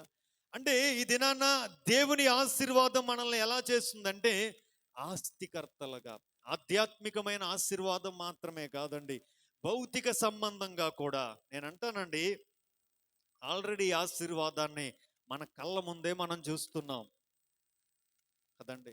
ఇది నాన్న మనం కట్టుకున్న బిల్డింగ్స్, మన మెల్లో వేసుకుని తిరుగుతున్న బంగారపు వస్తువులు, ఇవన్నీ ఎవరిచ్చారండి? మీరు అనొచ్చు, పాస్టర్ గారు మేము గల్ఫ్ దేశాలు వెళ్ళి కష్టపడ్డాము. రాత్రింపగల్లో, నిజమే, కాదంటలేదు. ఇప్పుడు గల్ఫ్ దేశాలు తీసుకుని వెళ్ళడానికి కారణం ఎవరండి? అంటే నేను అంటాను, ఈ దినాన మనం మా ఏరియాలో అయితే మా నాన్నగారు వాళ్ళు చిన్నప్పుడు వాళ్ళు పెద్ద సంతానం కాబట్టి ఒక పూట తినేవారంటండి. వేరే పూట తినటానికి వారికి తిండి లేదు, తాటికాయలు కొట్టుకుని అవి కొట్టుకుని తినేవారంట.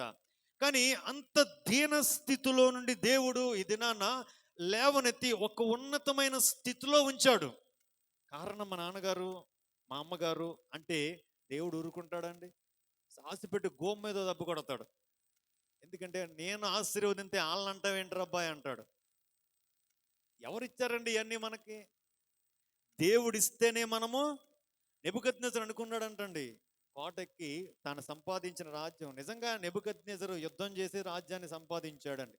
అనుకున్నాడు ఇదంతా కూడా నేనే కష్టపడి సంపాదించాను కదా అని మనసులో తలంపు ఎప్పుడైతే పుట్టిందో వెంటనే దేవుడు నెబుకద్నెజరుని ఏం చేయడు తెలుసండి?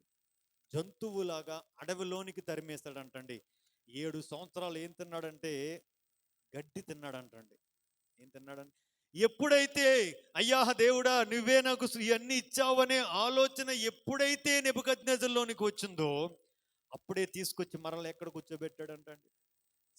నిజం చెప్తున్నానండి, ఈ దినాన్న మనం తినే ఆహారం, తాగే నీళ్ళు, కట్టుకునే వస్త్రాలు, ఉండే నివాసం, వేసుకుంటున్న ఈ బంగారము, ఈ ఆభరణాలన్నీ కూడా దేవుని ఆశీర్వాదము మన మీద ఉండబట్టే వాటిని మనం ఏం చేయగలుగుతున్నామంటే అనుభవించగలుగుతూ ఉన్నాం. అదే నన్ను అబ్రాహామును కూడా దేవుడు అదే విధంగా ఆశీర్వదించాడండి. ఇది నాన్న మనం కూడా ఆశీర్వదించబడ్డాము అంటే దేవుణ్ణి మనము ఆశ్రయించాం కాబట్టి, దేవుని మన జీవితాల్లో మనము చేర్చుకున్నాం కాబట్టి, దేవుని మాటకు మనము విధేయత చూపాం కాబట్టి. అంటే ఆధ్యాత్మికంగా ఆశీర్వదించాడు, భౌతికంగా ఆశీర్వదించాడు. ఇంకొక మాట చూద్దాం చూడండి, సామెతలు 3వ అధ్యాయం 33వ వచనం. సామెతలు 3వ అధ్యాయం. భక్తిహీనుల ఇంటి మీదకి యెహోవా శాపము వచ్చును, నీతిమంతుల నివాస స్థలమును ఆయన ఏం చేస్తాడంటండి?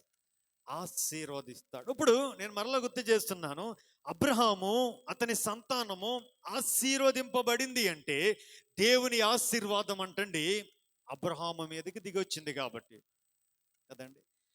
ఈ దినాన భక్తిహీనుల నివాస స్థలమును ఆయన ఏం చేస్తాడంటండి?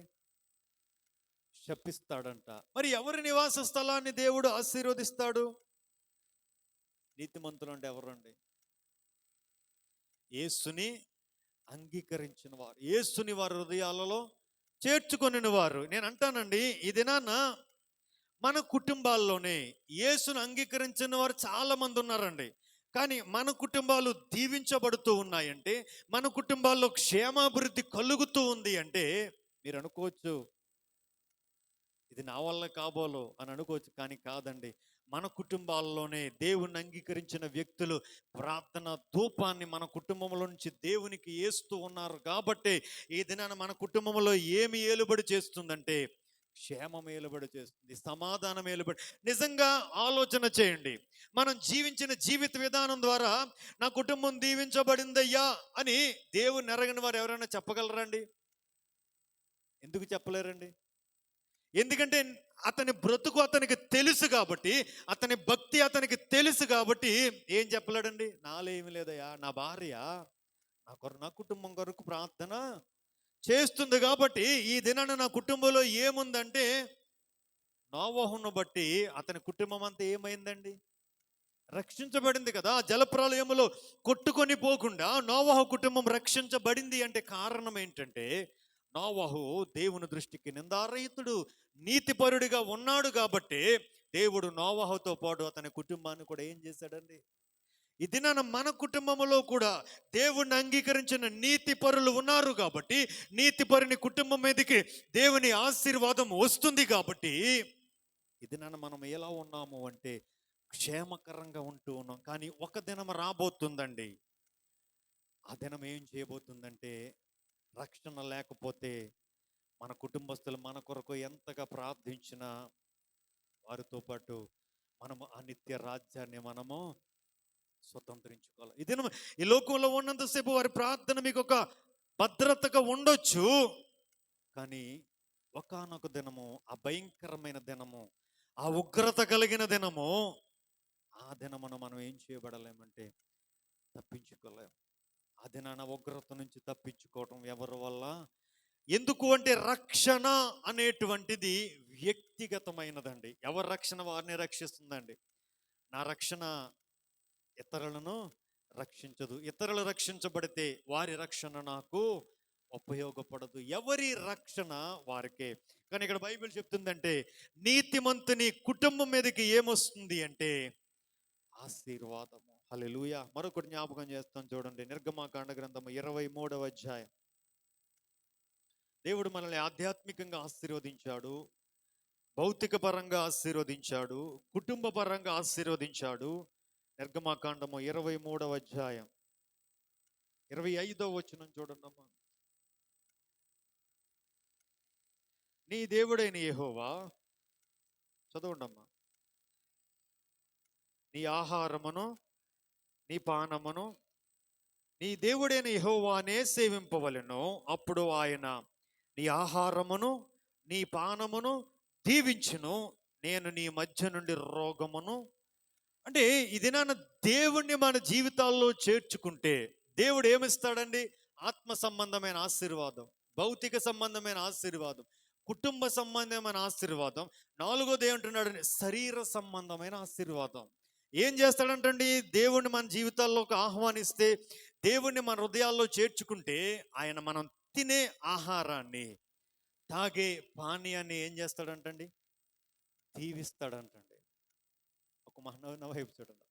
ఇది నాన్న సైంటిస్టులు చెప్తున్న మాట ఏంటంటే, క్యాన్సర్ బాగా ఎక్కువ వస్తుంది కదండి. ఎక్కడ చూస్తున్నా ఎక్కువ మందికి క్యాన్సర్ వ్యాధితో. ఎక్కడ ఇంతకుముందు అనుకో క్యాన్సర్ అంటే ఎక్కడో చాలా అరుదుగా వినేవారు. కానీ ఇది నాన్న పలానా వ్యక్తికి క్యాన్సర్ అంటే చాలా ఫ్రీక్వెంట్గా, చాలా దగ్గరగానే మనం వింటున్నాం. సైంటిస్టులు చెప్తున్న కారణం ఏంటంటే, ఇది నాన్న మీకు క్యాన్సర్ వ్యాధి రావటం గల కారణం ఏంటంటే, మీరు తినే ఆహారం, తాగే నీళ్ళు. ఏమంటున్నాడు? తినే ఆహారము, తాగే నీళ్లు మనిషిని చంపేస్తున్నాయంటండి. కుదరని రోగం వస్తుందంట. ఎందుకండి? తినే ఆహారంలో ఏం కలుపుతున్నారని? ప్రతి దాని మీద పురుగుల మందులండి కదమ్మా. ప్రతి దాని మీద. మనం వాటర్ తాగుతున్నామండి, ప్లాస్టిక్ డబ్బాల్లో వాటర్ వస్తుంది కదండి. ఆ ప్లాస్టిక్ డబ్బాల్లో ఉన్న వాటర్లో కొన్ని లక్షల మైక్రో ప్లాస్టిక్ కణాలు కలుస్తున్నాయంటండి. ఇదేనా క్యాన్సర్కి మూల కారణం ఏంటంటే మైక్రో ప్లాస్టిక్.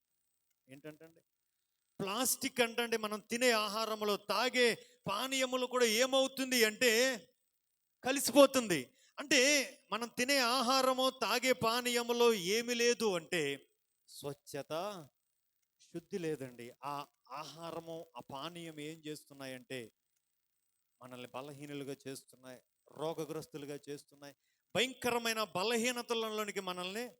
కానీ ఇక్కడ దేవుని వాక్యం ఏం చెప్తుందంటే, పరిస్థితులు ఎలాగైనా ఉండని, నీవు మాత్రం నీ దేవుడైన యెహోవాను సేవిస్తే, నీ దేవుడైన యేసయ్యను నీ రక్షకునిగా అంగీకరిస్తే ఆయన ఏం చేస్తాడంటండి? తినే ఆహారాన్ని, తాగే పానీయాన్ని ఏం చేస్తాడంటండి? దీవిస్తాడు. ఇప్పుడు తినే ఆహారము, తాగే పానీయము ఎలా మారిపోతాయంటే ఔషధములుగా మారిపోతాయంటండి. ఎలా మారిపోతాయండి? ఏ ఆహారము, ఏ పానీయమైతే అనేక మంది చనిపోవటానికి కారణమైందో అదే ఆహారము, అదే పానీయము నిన్ను స్వస్థపరచడానికి కారణమవులా చేస్తాడంటండి దేవుడు. హల్లెలూయా. ఒక మాట ఆలోచన చేయండి. ఎలీషా శిష్యులు నీరు తాగడానికి నీళ్ళు తవ్వుతున్నప్పుడు చేదు అయిపోయిందంటండి, వాటర్ విషంగా మారిపోయిందంట. ఎలీషా అన్నాడంట, ఇదిగో ఈ మొక్కనట్టుకెళ్ళి దాంట్లో వేయండియ్యా అన్నాడంటండి. ఎప్పుడైతే ఆ నీటిలో ఈ మొక్కను వేసాడో ఆ నీరు ఎలా మారిపోయిందంటండి? ప్రజెంట్ ఈ రోజుకు కూడా ఆ నీరు ఎలా ఉందంటే మంచి నీరులాగే ఉందంటండి. నేను అంటాను, దేవుని వాగ్దానం అంటండి చెయ్యలేనిది ఏమీ లేదమ్మా. ఇది నాన్న ఏ ఆహారమో, ఏ పానీయమో అనేక మంది చనిపోవడానికి కారణమైందో అదే పానీయాన్ని, అదే ఆహారాన్ని దేవుడు దీవించగా అది ఎలా మారిపోతుందంటే మన శరీరానికి ఒక ఔషధములాగా కదండి. ఇది నాన్న మనం పొద్దున్న లెగిసినప్పటి నుంచి సాయంత్రం పడుకునే వరకు ఏం మింగుతున్నామండి? చాలా మంది ఇచ్చే సాక్ష్యం ఏంటంటే చాలా గొప్ప సాక్ష్యం. అయ్యా ఇది నాన్న మేము బ్రతుకుతున్నామంటే నిజమే అండి. చాలా మంది ఇదే చెప్తున్నారు. పొద్దున్న లెగిసిన వెంటనే sugar tablet, BP tablet, cholesterol tablet, ఇంకా ఇంకా అంటే వారి బలహీనతలను బట్టి వారు వేసుకుంటున్నారు. నేను తప్పు పడతలేదు. కానీ ఇది నన్ను నిజంగా దేవుని హృదయపూర్వకంగా హృదయంలో చేర్చుకుని హృదయపూర్వకంగా దేవుణ్ణి ఆరాధిస్తూ ఉన్నప్పుడు అంటండి తినే ఆహారము, తాగే పానీయమే మెడిసిన్స్ అయిపోతాయి అంటండి. అదే మాట్లాడుతున్నాడు ఇక్కడ. నీ దేవుడైన యెహోవాను నువ్వు సేవించినట్లయితే నువ్వు తినే ఆహారము, నువ్వు తాగే పానీయాన్ని అంటండి ఎవరు దీవిస్తారంటండి? అప్పుడు రోగమును మీ మధ్య నుండి నేను ఏం చేస్తానన్నాడండి దేవుడు? తొలగించేస్తాడు. అంటే దేవుని ఆశీర్వాదము మనల్ని ఆధ్యాత్మికంగా ఆశీర్వదించింది, భౌతికంగా ఆశీర్వదించింది, కుటుంబ పరంగా ఆశీర్వదించింది, శారీరక పరంగా కూడా మనల్ని దేవుని వాగ్దానం ఏం చేస్తుందండి? ఇంకొక చిన్న మాట జ్ఞాపకం చేసి ముగిస్తాను చూడండి అమ్మా. ద్వితీయోపదేశ కాండం, ద్వితీయోపదేశ కాండం 28వ అధ్యాయం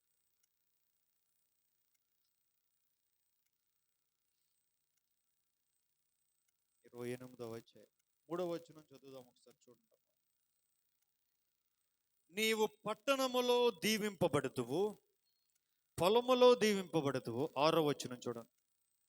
నీవు లోపలికి వచ్చినప్పుడు దీవించబడుదువు, వెలుపలికి వెళ్ళినప్పుడు నీ గర్భఫలము, నీ భూఫలము, నీ పశువుల మందలు, నీ దిక్కుటెద్దులు, నీ గొర్రె మేకల మందలు, నీ గంపయు, పిండి పిసికి, నీ తొట్టియు. అంటే యెహోవా ఆశీర్వాదము నిన్ను అన్ని విషయాలలో ఏం చేస్తుందంటే ఆశీర్వదింపబడేలాగా చేస్తుందంటండి. ఎన్ని విషయాల్లోనండి? అన్ని విషయాలలో. ఇది నాన్న మనం కొన్ని విషయాల్లోనే దీవించబడుతున్నామండి.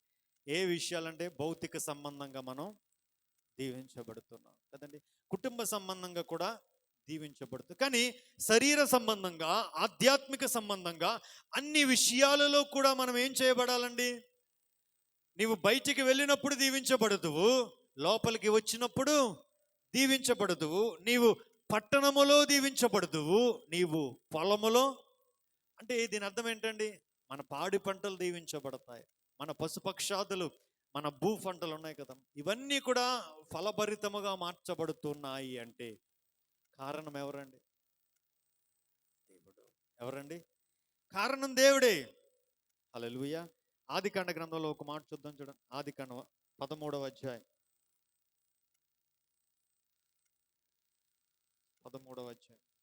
6వ వచనం.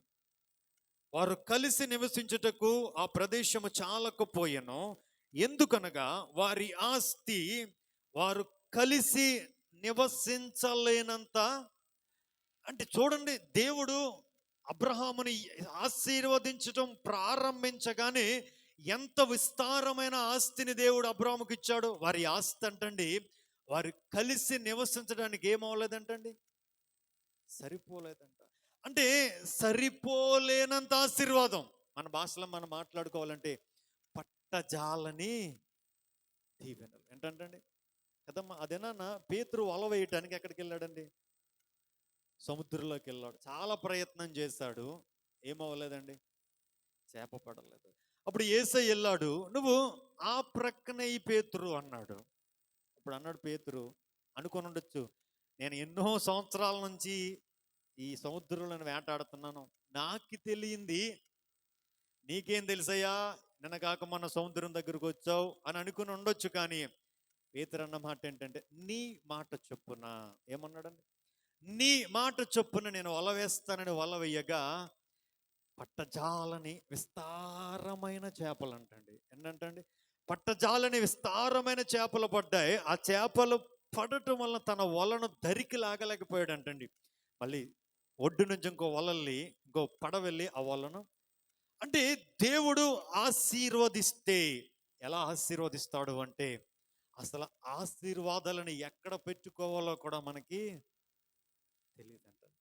హల్లెలూయా. అంత గొప్ప ఆశీర్వాదాలను దేవుడు మనకి ఇస్తాడు కదమ్మా. 5 రొట్టెలు 2 చేపలు ఎంతమందికి పంచి ఇచ్చాడండి? అక్కడ రాయబడి ఉంటుంది, ఆయన దగ్గరికి అంటండి 5 రొట్టెలు 2 చేపలు తీసుకుని వచ్చినప్పుడు అంటండి, యేసయ్య వాటిని ఆశీర్వదించి అనే మాట వాడాడండి. ఎంతనండి? 5 రొట్టెలు 2 చేపల మీద ఎప్పుడైతే యేసయ్య ఆశీర్వాదము దిగొచ్చిందో 5,000 మందికి ఆహారంగా మారిపోయిందంటండి. ఎన్ని గంపలు ఎత్తారండి? 12 గంపలు అంటండి. ఆలోచన చేయండి, ఎన్నండి? 5 రొట్టెలు 2 చేపలు యేసయ్య చేతుల్లో పడగానే, యేసయ్య ఆశీర్వాదము వాటి మీదకి రాగానే కొన్ని వేల మందికి ఆశీర్వాదముగా చేపలు మారిపోయినాయి.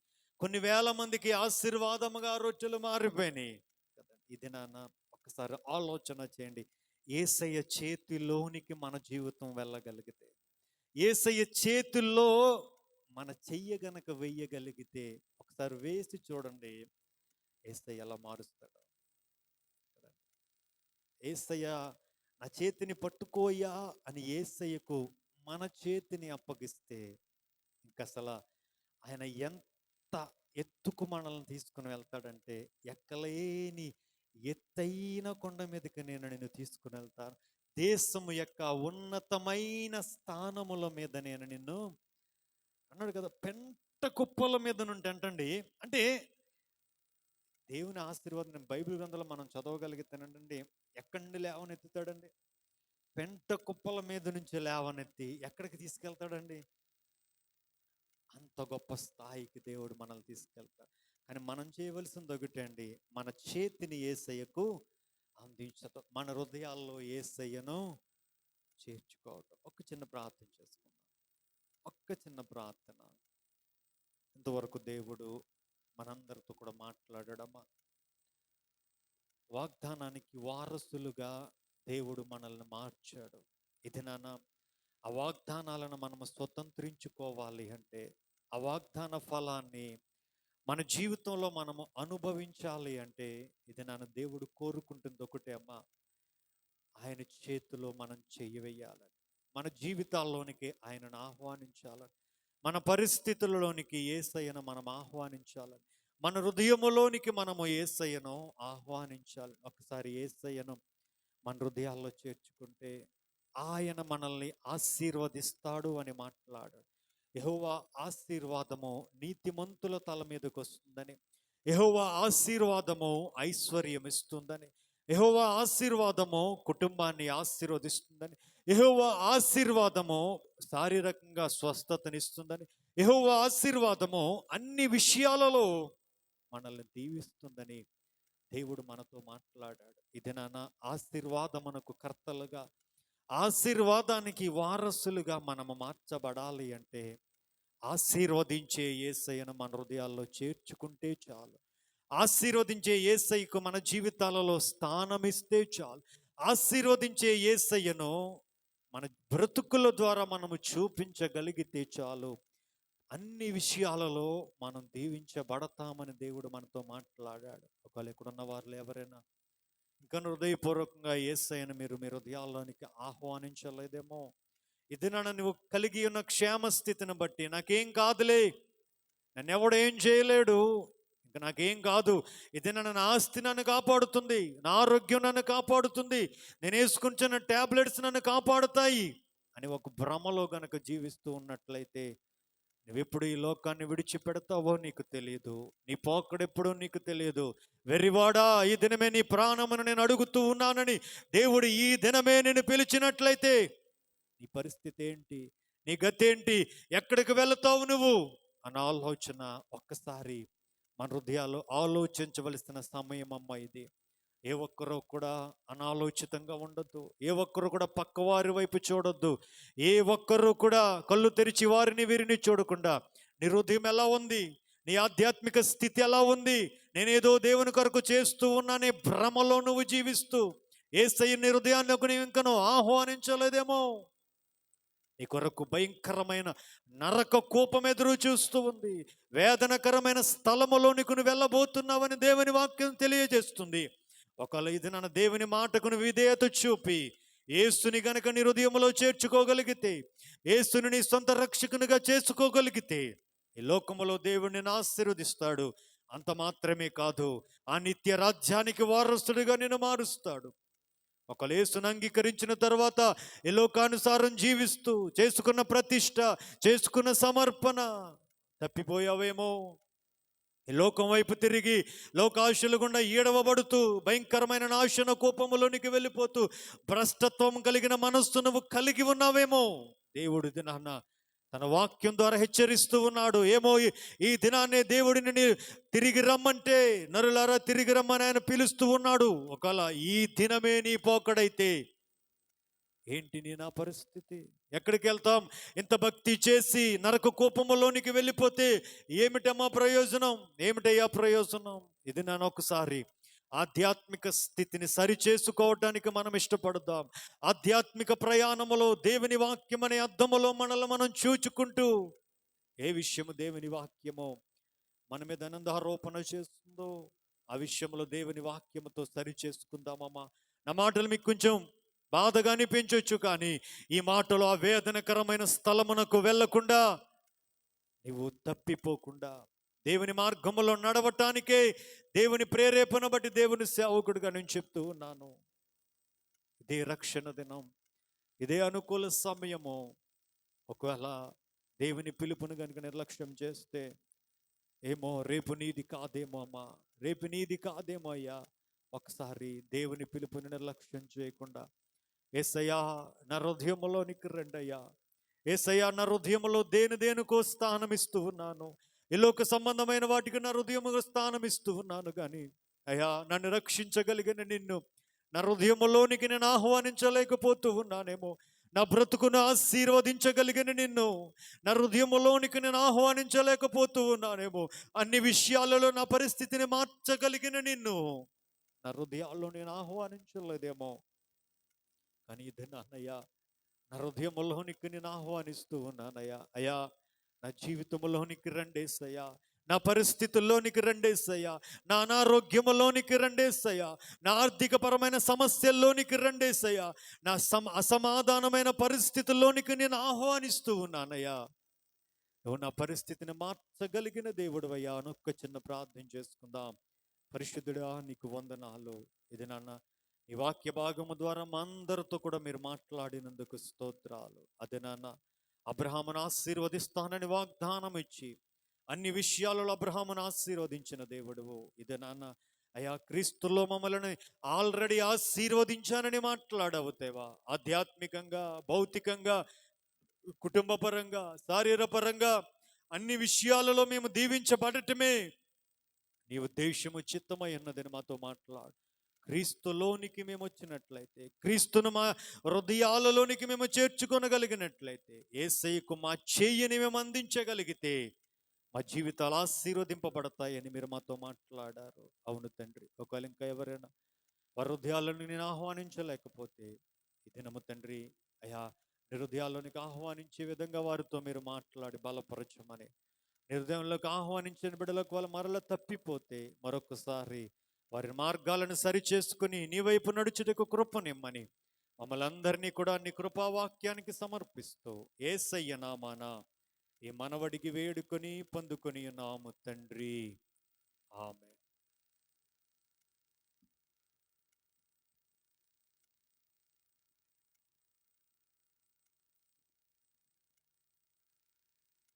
ఇంతవరకు దేవుని దాసులు చక్కని దైవ సందేశాన్ని మనకు అందించారు. వారికి నా యొక్క ప్రత్యేకమైన వందనాలు తెలియజేస్తూ ఉన్నాను. ఈ యొక్క సమయంలో కానుకల పాట పాడుతూ ఉండగా కానుకలు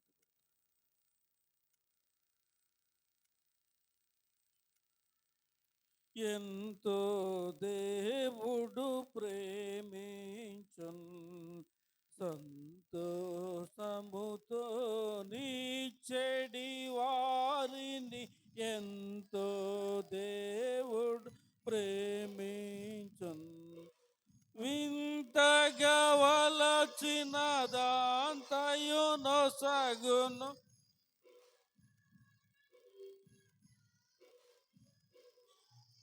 వినయ మనసు గల విశ్వాసులకు సంతోషముతో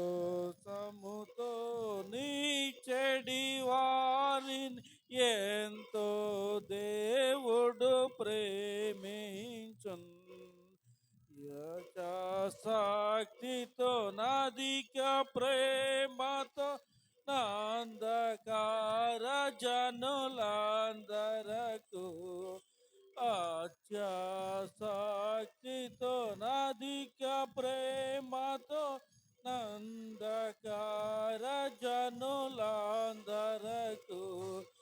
సత్య సువార్తను చాటించుటకు సత్య సువార్తను చాటించుటకై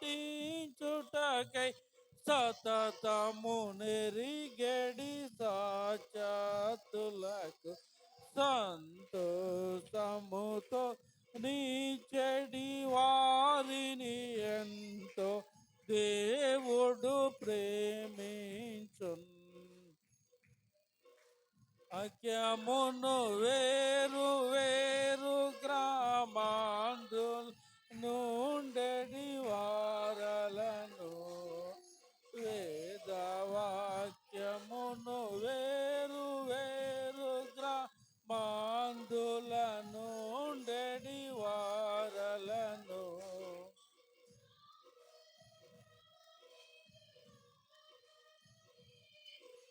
సాధులు ప్రభుని సుబోధలు నేర్పే క్రైస్తవ సముతో నీచెడి వారిని దేవుడు ప్రేమించున్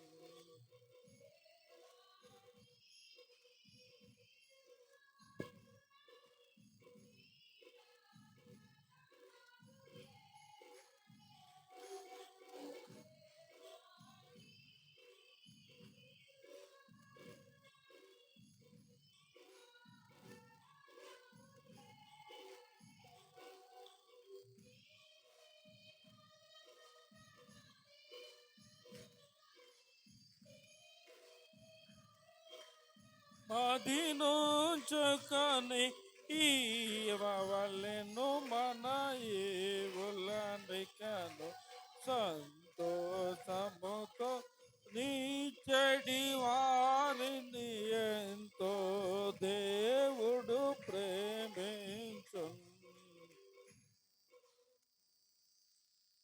దేవుడు చేస్తున్న మేళ్లను బట్టి ఆయన చేస్తున్న ఉపకారాలను మర్చిపోకుండా కృతజ్ఞతగా బొంగదాస్ గారు దేవునికి కృతజ్ఞత కానుకను సమర్పించారు.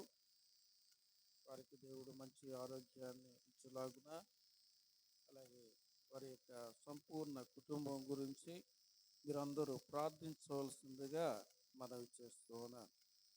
అలాగే గడ్డం ప్రిన్స్ బాబు వారి నానమ్మ గారు గడ్డం అమ్మాజీ గారు మరి దేవునికి కృతజ్ఞత కానుకను సమర్పించి ఉన్నారు. వారికి ఇచ్చిన మనవలను బట్టి, అలాగే కుమారుడు విదేశంలో ఉంటూ ఉన్నాడు, మరి వారి యొక్క సంపూర్ణ కుటుంబం గురించి మీరందరూ ప్రార్థించవలసిందిగా మనవి చేస్తూ ఉన్నాను. ఈ యొక్క సమయంలో కానుకల ప్రార్థన నవమణి గారు ప్రార్థనలో నడిపించవలసిందిగా ప్రార్థన కోరుతూ ఉన్నాను.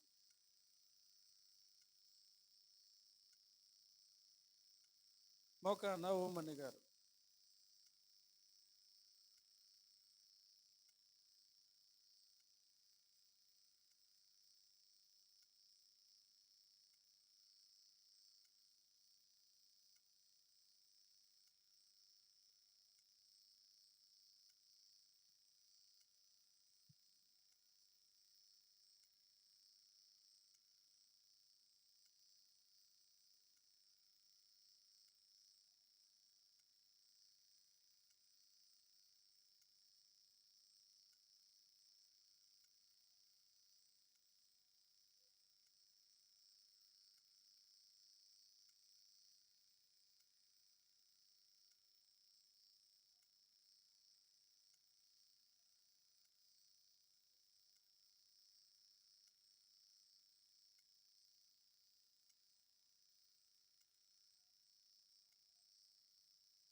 ప్రార్థించిన అక్క నవమణి గారికి నా యొక్క వందనాలు తెలియజేస్తూ ఉన్నాను.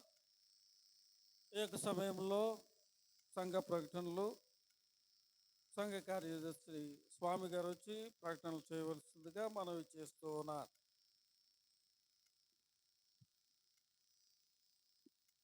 దేవుని పరిశుద్ధ నామానికి స్తోత్రములు. దేవుడు గతించిన వారమంతా ఆయన రెక్కల చాటును కాపాడి మరి యొక్క ఈ గొప్ప ధన్యతను మనకందరికి ఇచ్చినందుకు దేవునికి లెక్కలేని వందనాలు తెలియజేస్తున్నాను. ముఖ్యంగా మన మధ్య శాలిని వాళ్ళ ఫ్యామిలీ ఉన్నారు, చాలా సంతోషకరమైన విషయం. అలాగే జోసులు గారి అమ్మాయి పేరేది తెలియదు కానీ మర్చిపోతాం, ఏనుక ఏనుక చాలా సంతోషం. వాళ్ళ తల్లిగారి ఇంటికి వచ్చినప్పుడల్లా చర్చికి వస్తూ ఉంటారు, ఎప్పుడు కూడా తప్పకుండా వస్తుంది. అది మన సంఘం తరపున వారికి వందనాలు తెలియపరుస్తున్నాను.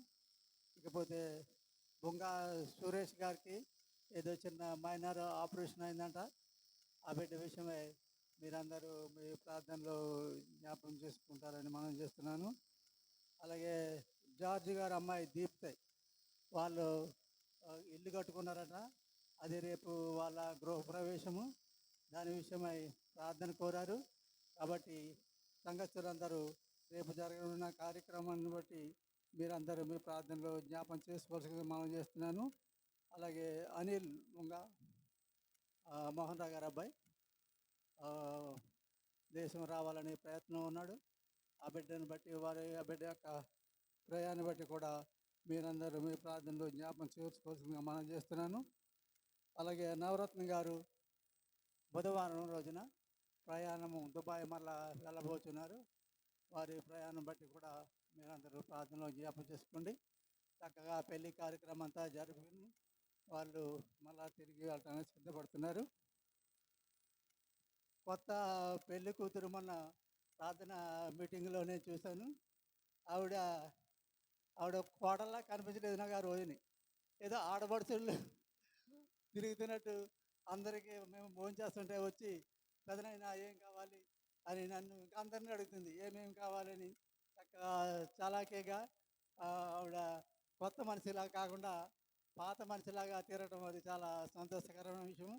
అదే కొంతమంది అయితే కొత్త పెళ్లి కూతుర్లు వేరే టైప్గా ఉంటారు, కానీ ఈవిడ మాత్రం నాకు ఆ రోజు అలా కనిపించలేదు. చక్కగా హుషారుగా చక్కగా అందరినీ పలకరించడం చాలా సంతోషకరమైన విషయము. వారి కుటుంబాన్ని బట్టి మీరందరూ ప్రార్థన చేయవలసిందిగా మనం చేస్తున్నాను. ఇకపోతే పోయిన వారం మన సంఘ వివరాలు, ఎత్తబడిన చందా 3,350 రూపాయలు రాగా గోనమండ నవరత్న గారు 2,500 రూపాయలు దేవుని కానుక ఇచ్చారు. వారి కుటుంబాన్ని బట్టి వారు చేస్తున్న ఉద్యోగాలను బట్టి మీరందరూ ప్రార్థన చేయవలసిందిగా మనం చేస్తున్నాను. అలాగే బుంగ స్థలోన 2,000 రూపాయలు దశమ భాగం ప్రతి నెల ఇస్తూనే ఉంది. ఆ బిడ్డ ఉద్యోగం విషయంలో, ఆరోగ్యం విషయంలో మీరందరూ మీ ప్రార్థనలో జ్ఞాపం చేసుకోండి. ఆ ఉద్యోగంలో ఇంకా ఉన్నత స్థాయి ఆ బిడ్డకు కలుగులాగిన మనం అందరూ ప్రార్థన చేయవలసిన వారమై ఉన్నాము. అలాగే నిజి 600 రూపాయలు దేవుని కానుక ఇచ్చింది. ఆ బిడ్డ విషయమై, వారి కుటుంబ విషయమై మీరందరూ మీ ప్రార్థనలో జ్ఞాపం చేసుకోవాల్సిందిగా మనం చేస్తున్నాను. అలాగే గోనమండ సుమలత గారు 500 రూపాయలు దేవుని కానుక ఇచ్చారు. వారి కుటుంబ విషయమై, వారి బిడ్డల విషయమై, బిడ్డల చదువుల విషయమై మీరందరూ మీ ప్రార్థనలో జ్ఞాపం చేసుకోవాల్సిందిగా మనం చేస్తున్నాను. ఇకపోతే ఫాలో క్రైస్ట్ వారు మీటింగ్లు ఉన్నాయి. 28వ తారీఖున అంతర్వేదికర గోగు సూర్యారావు గారి ఇంటి దగ్గర ఈ మీటింగ్ జరగనున్నది. అశోక్ గారు ప్రసంగికులుగా ఉన్నారు. కాబట్టి మనమందరము ఆ మీటింగులో పాల్గొనవలసిందిగా మనం చేస్తున్నాను.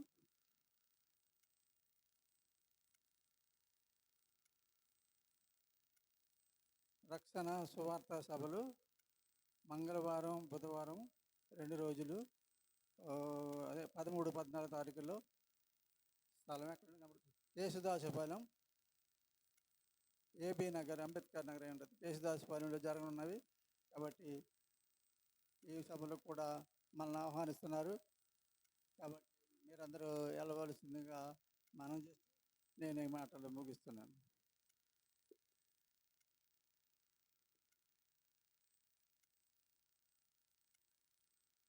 సంఘ ప్రకటనలు చేస్తున్న కార్యదర్శి గారికి నా వందనాలు తెలియజేస్తూ ఉన్నాను. బియ్యం తీసుకొచ్చిన కుటుంబాలను దేవుడు దీవించును గాక. ఈ యొక్క సమయంలో అందరూ లేచి నిలబడినట్లయితే ముగింపు పాట పాడుకుని ఈ యొక్క ఆరాధన మనం ముగించుకుందాం. దేవుని దాసులు ముగింపు ప్రార్థన ఆశీర్వాదం.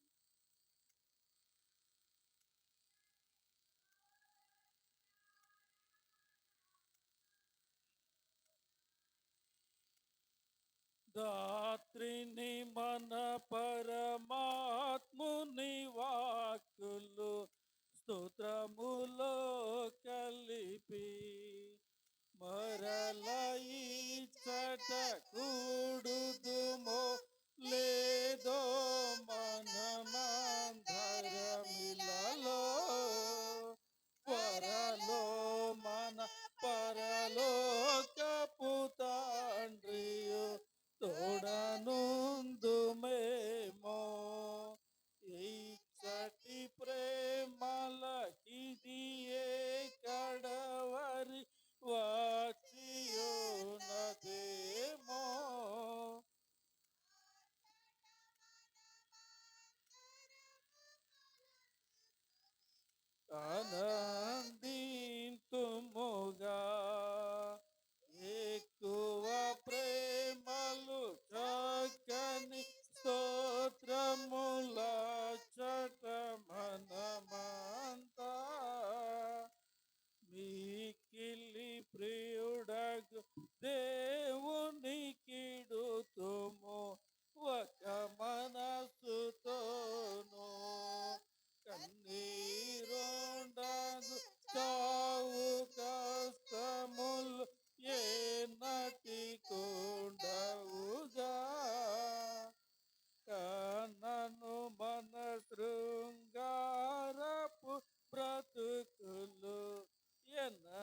ఆకాశమును సముద్రమునందున సమస్తమును సృష్టించిన సర్వ సృష్టికర్తవైన మా పరమ తండ్రి, మీకు వందనములు.